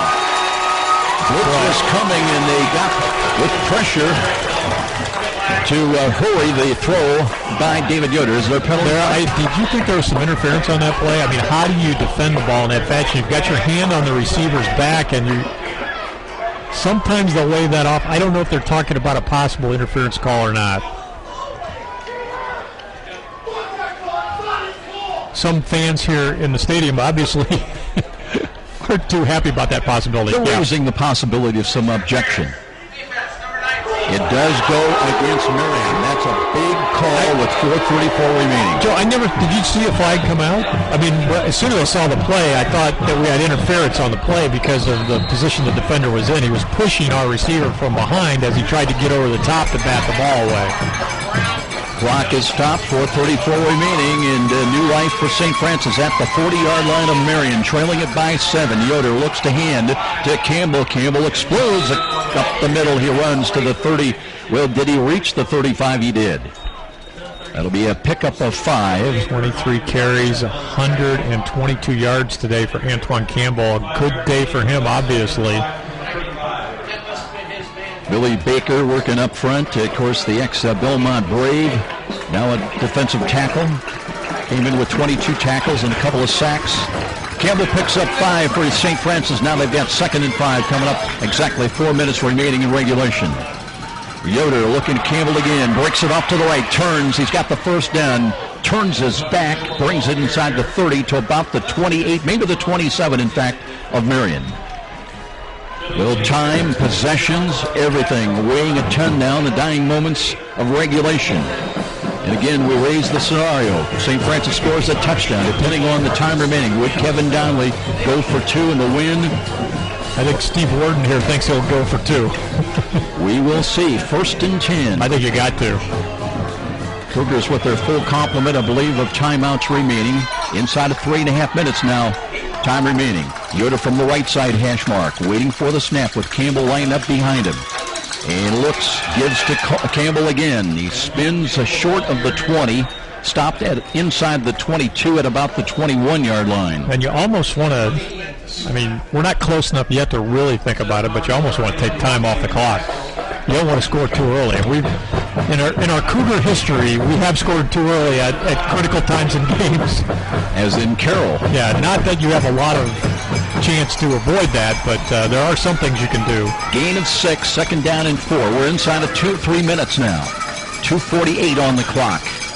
Yoder again looking, and they'll try Campbell again, looking for some running room. Got to the 20, got to the 19, pushed back. Well, did he get to the 19? No. So it'll bring up 3rd down, and Cougars with a couple of chances to pick up a short 3. Now we're down to 2:25 remaining in the ballgame. Those are the football marked just inside the Marian 20. And here we come again in the red zone. Mano a mano. Cougars trying to muscle up and get it done here to get back into at least a tie. Campbell, the lone setback, the lone running back. Yoder comes back and talks. The play clock is down to 7, down to 6, down to 5, and they'll take a timeout. St. Francis on 3rd down and the long 2 coming up.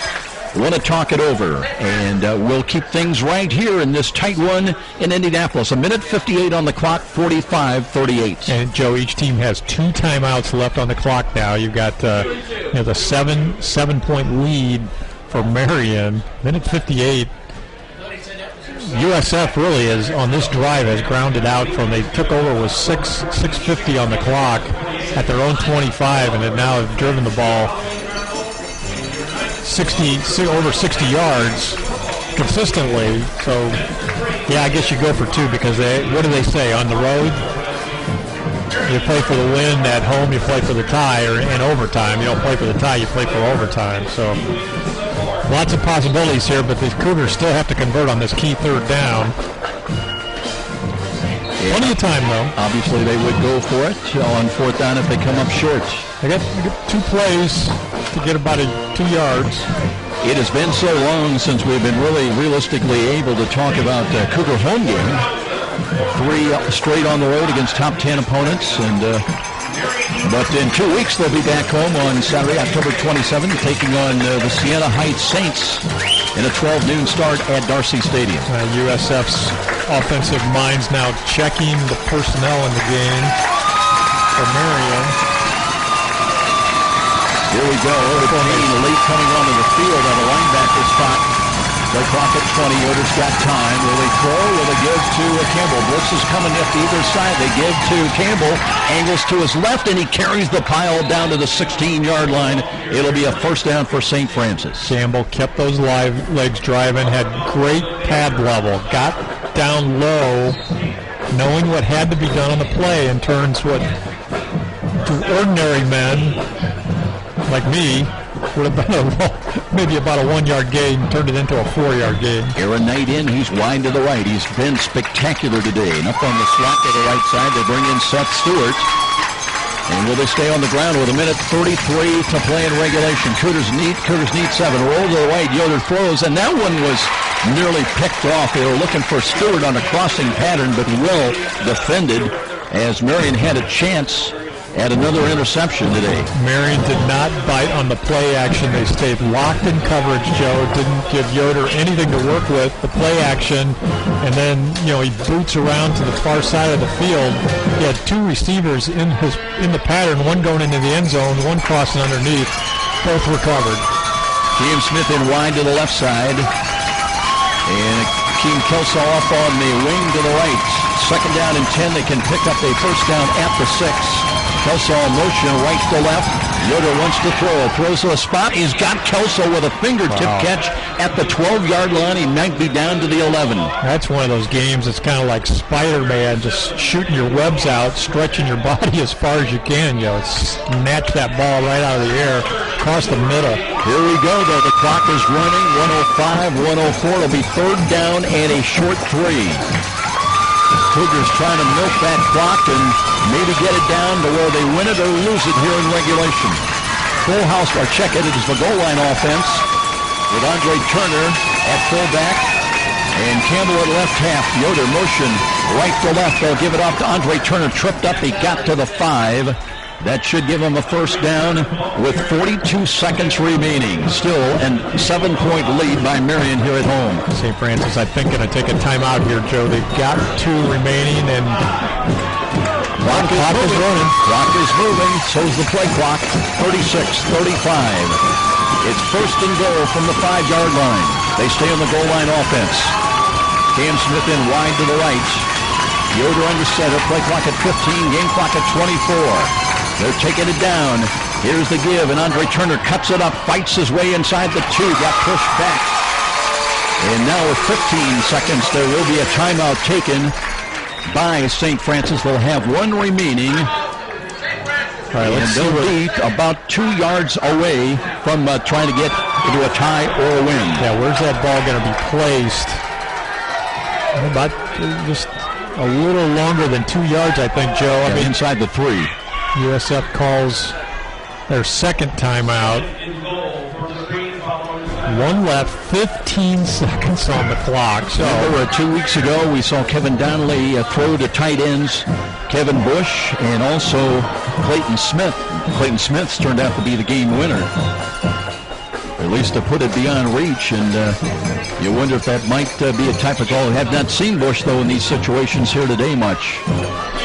Unofficially, I've got USF with 13 plays in this drive, Joe. They took over at the 6:50 mark, down by a touchdown. They burned the clock down. Now the clock has been reset from 15 to 16 seconds, so the official timer is at 1 second.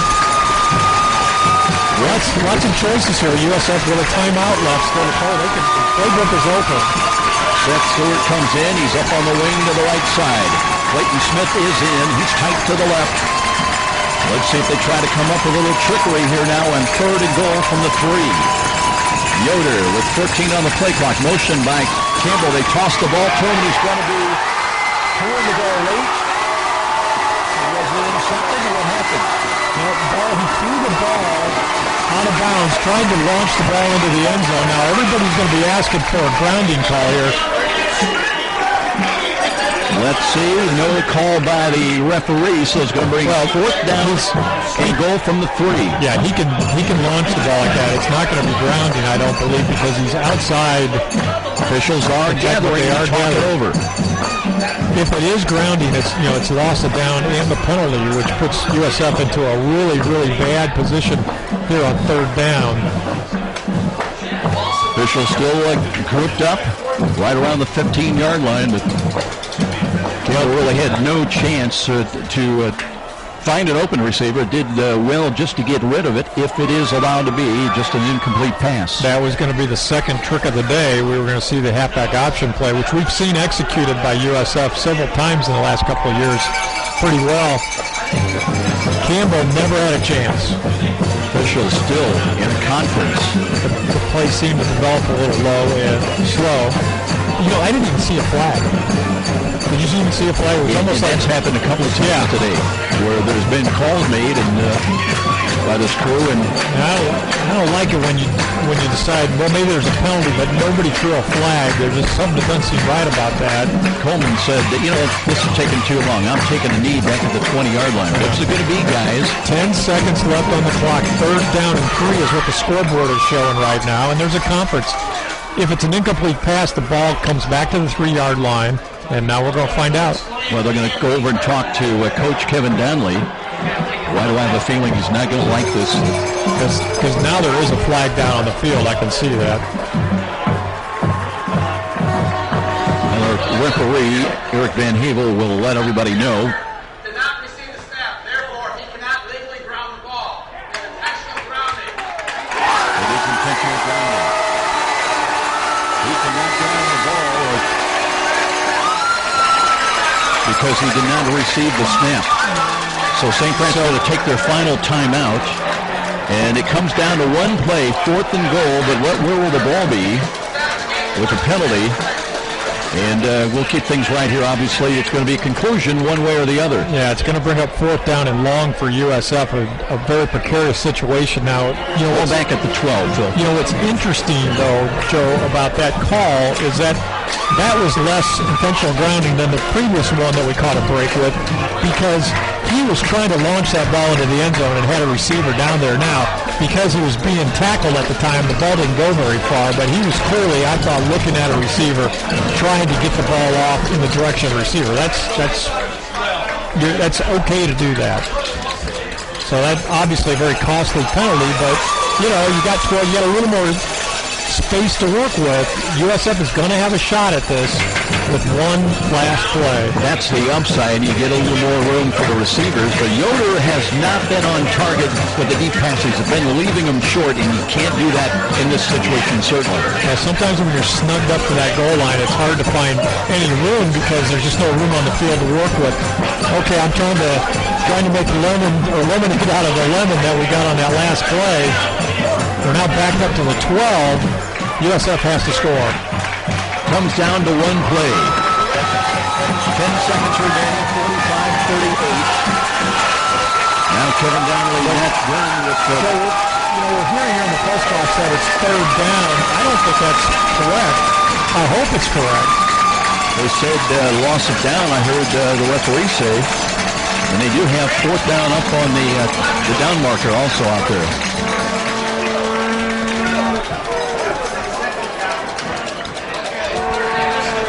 Well, they may have 2 chances at it from the 12. Well, there's a dispute now as to whether the last play was 2nd down, and I think that may be correct, that this should be then 3rd down. We had Turner's run. The scorers here are saying it's 3rd down, and they've reviewed the plays. So I think it's 3rd down, which means USF still has 2 shots at this and has a timeout on the board to use with 10 seconds. So. And it is 3rd down. And it is 3rd down. Even though they had flipped that thing over to 4, even though it's grounding, you don't get to take 2 off of it. Well, they still got 4th down marked. Well, they're telling them now. Maybe not. Still haven't flipped it over. And I think we got a missing down, and now the referee's going to come over. You need to communicate with the people upstairs to keep track of those things. And we're right here, and you know I've got the stats in front of me. I can tell you what the last plays were. You know, you had the intentional grounding play. Prior to that, you had the Andre Turner rush. And prior to that, you had another Andre Turner. Well, that was for the first down, so there's only been 2 plays. So it's third down. I'm confident of that by reviewing the play-by-play, but until everybody is saying third down, they better get this right. The officials on the field, though, are not buying it so far.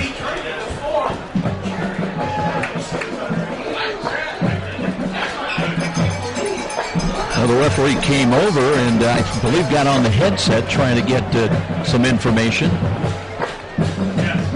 Well, I'm going to put my 2 cents in and communicate with the field right now. They do have finally, now we're going to hear some blues, but that's just because people don't know what happened. Okay, 2 plays, 10 seconds, Cougars at the 12-yard line, and 1 timeout. Kelsaw up in the slot to the left side. They got 3 wide to the left.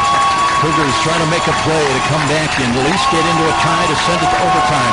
10 seconds on the clock, so you got to be worried about that.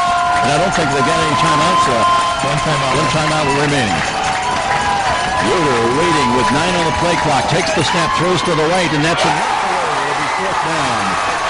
Good play defensively. They came across, and with the right hand, that was Dimitri Oliver who knocked it away, and it comes down to 1 chance. So I have to correct myself now. They're showing on the official stats here that USF has no timeouts.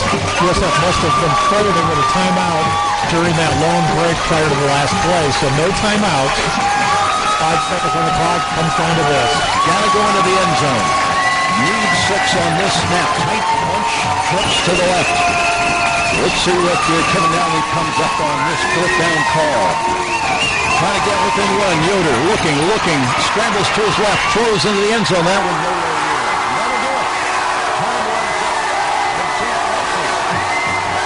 Away 7 points short as they fall to the number 1 ranked Marian, 35-38. First loss by the Cougars here in Indianapolis to Marian. It's very exciting but disappointing ending to a great football game. And last play of the game, Yoder extended that play, rolled out of the pocket, had Cam Smith over there in the end zone. He was the only receiver in the vicinity of that pass, but the ball got launched just a little high and a little long. Smith no chance to make a play on that, and Marian wins a big game here at home. 45-38 the final. We'll be back and with a post-game show. Marian remains undefeated, and they stay undefeated as well in the Mideast League. This is Cougar Football on Redeemer Radio, Catholic Radio, AM 1450. Okay, and then run the post-game open. And we'll probably take 1 break for 60 in the post-game and then wrap it up. Thanks. Art will be up here, it looks like. We can, since we don't have any post-game interviews.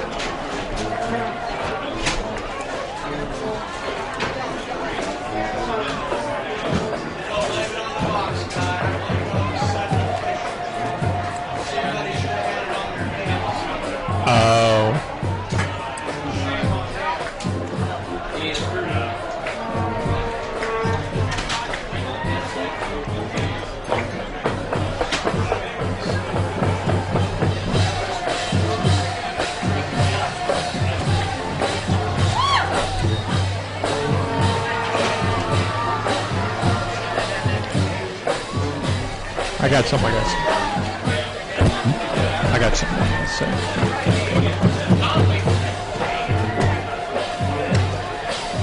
Cougars with a late bid to try to come back and at least tie the game. That's denied as they had 2 chances from the 12-yard line, but Marian holds on, and credit the Knights as they 3 times battled back from down 14 here at home, but they win it here, trailed by a final score of 45-38. Joe, in those frenetic last few seconds, we lost a timeout, and we were trying to figure that out, if you recall. What happened was on that grounding play, there would have been a 10-second countdown that they count off against the defense. That would have, or against the offense, when you have that sort of a penalty. So they would have counted 10 seconds off the clock. USF had to call that last timeout, even though the clock had stopped at that point. That's where that timeout went. USF with no opportunity to stop the clock at the end of the game. It didn't matter. We still got 2 plays off. But no chance. But that's the explanation as to what happened. 45-38 ball game here today, and it was wild and woolly in this matchup of top 10 ranked teams. Cougars got a pair of Austin Coleman touchdown catches from David Yoder early on, a 35-yarder, then a 27-yarder. The last one in that first quarter of 9:05, they led it 14-0, but a fumble recovery by Garrett Pritt got Marian on the board with a defensive turnover. Points on the board for the Knights to cut it to 14-7. Then Razzle Dazzle still in the first half is a 33-yard touchdown pass by Nathan Scully to Akeem Kelsaw. It was a reverse that led to a pass by Scully.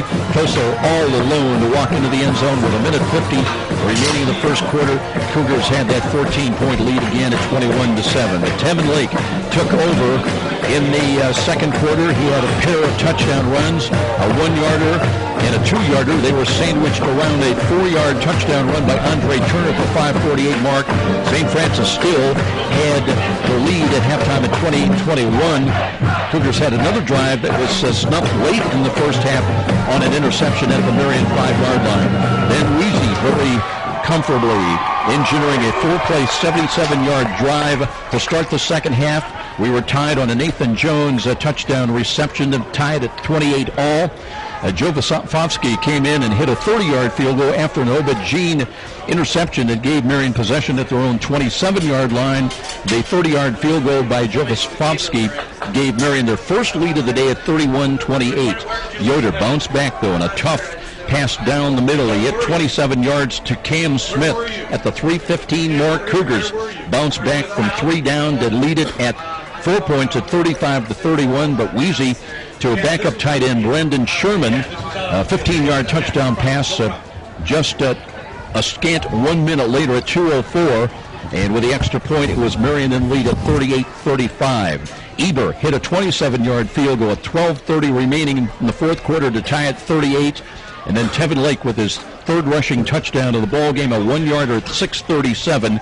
That would prove to be the game winner as Marian holds off upset-minded St. Francis 45-38.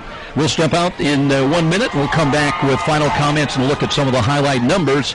A big ball game here today between 2 great football teams. St. Francis comes up short on the road today, 45-38.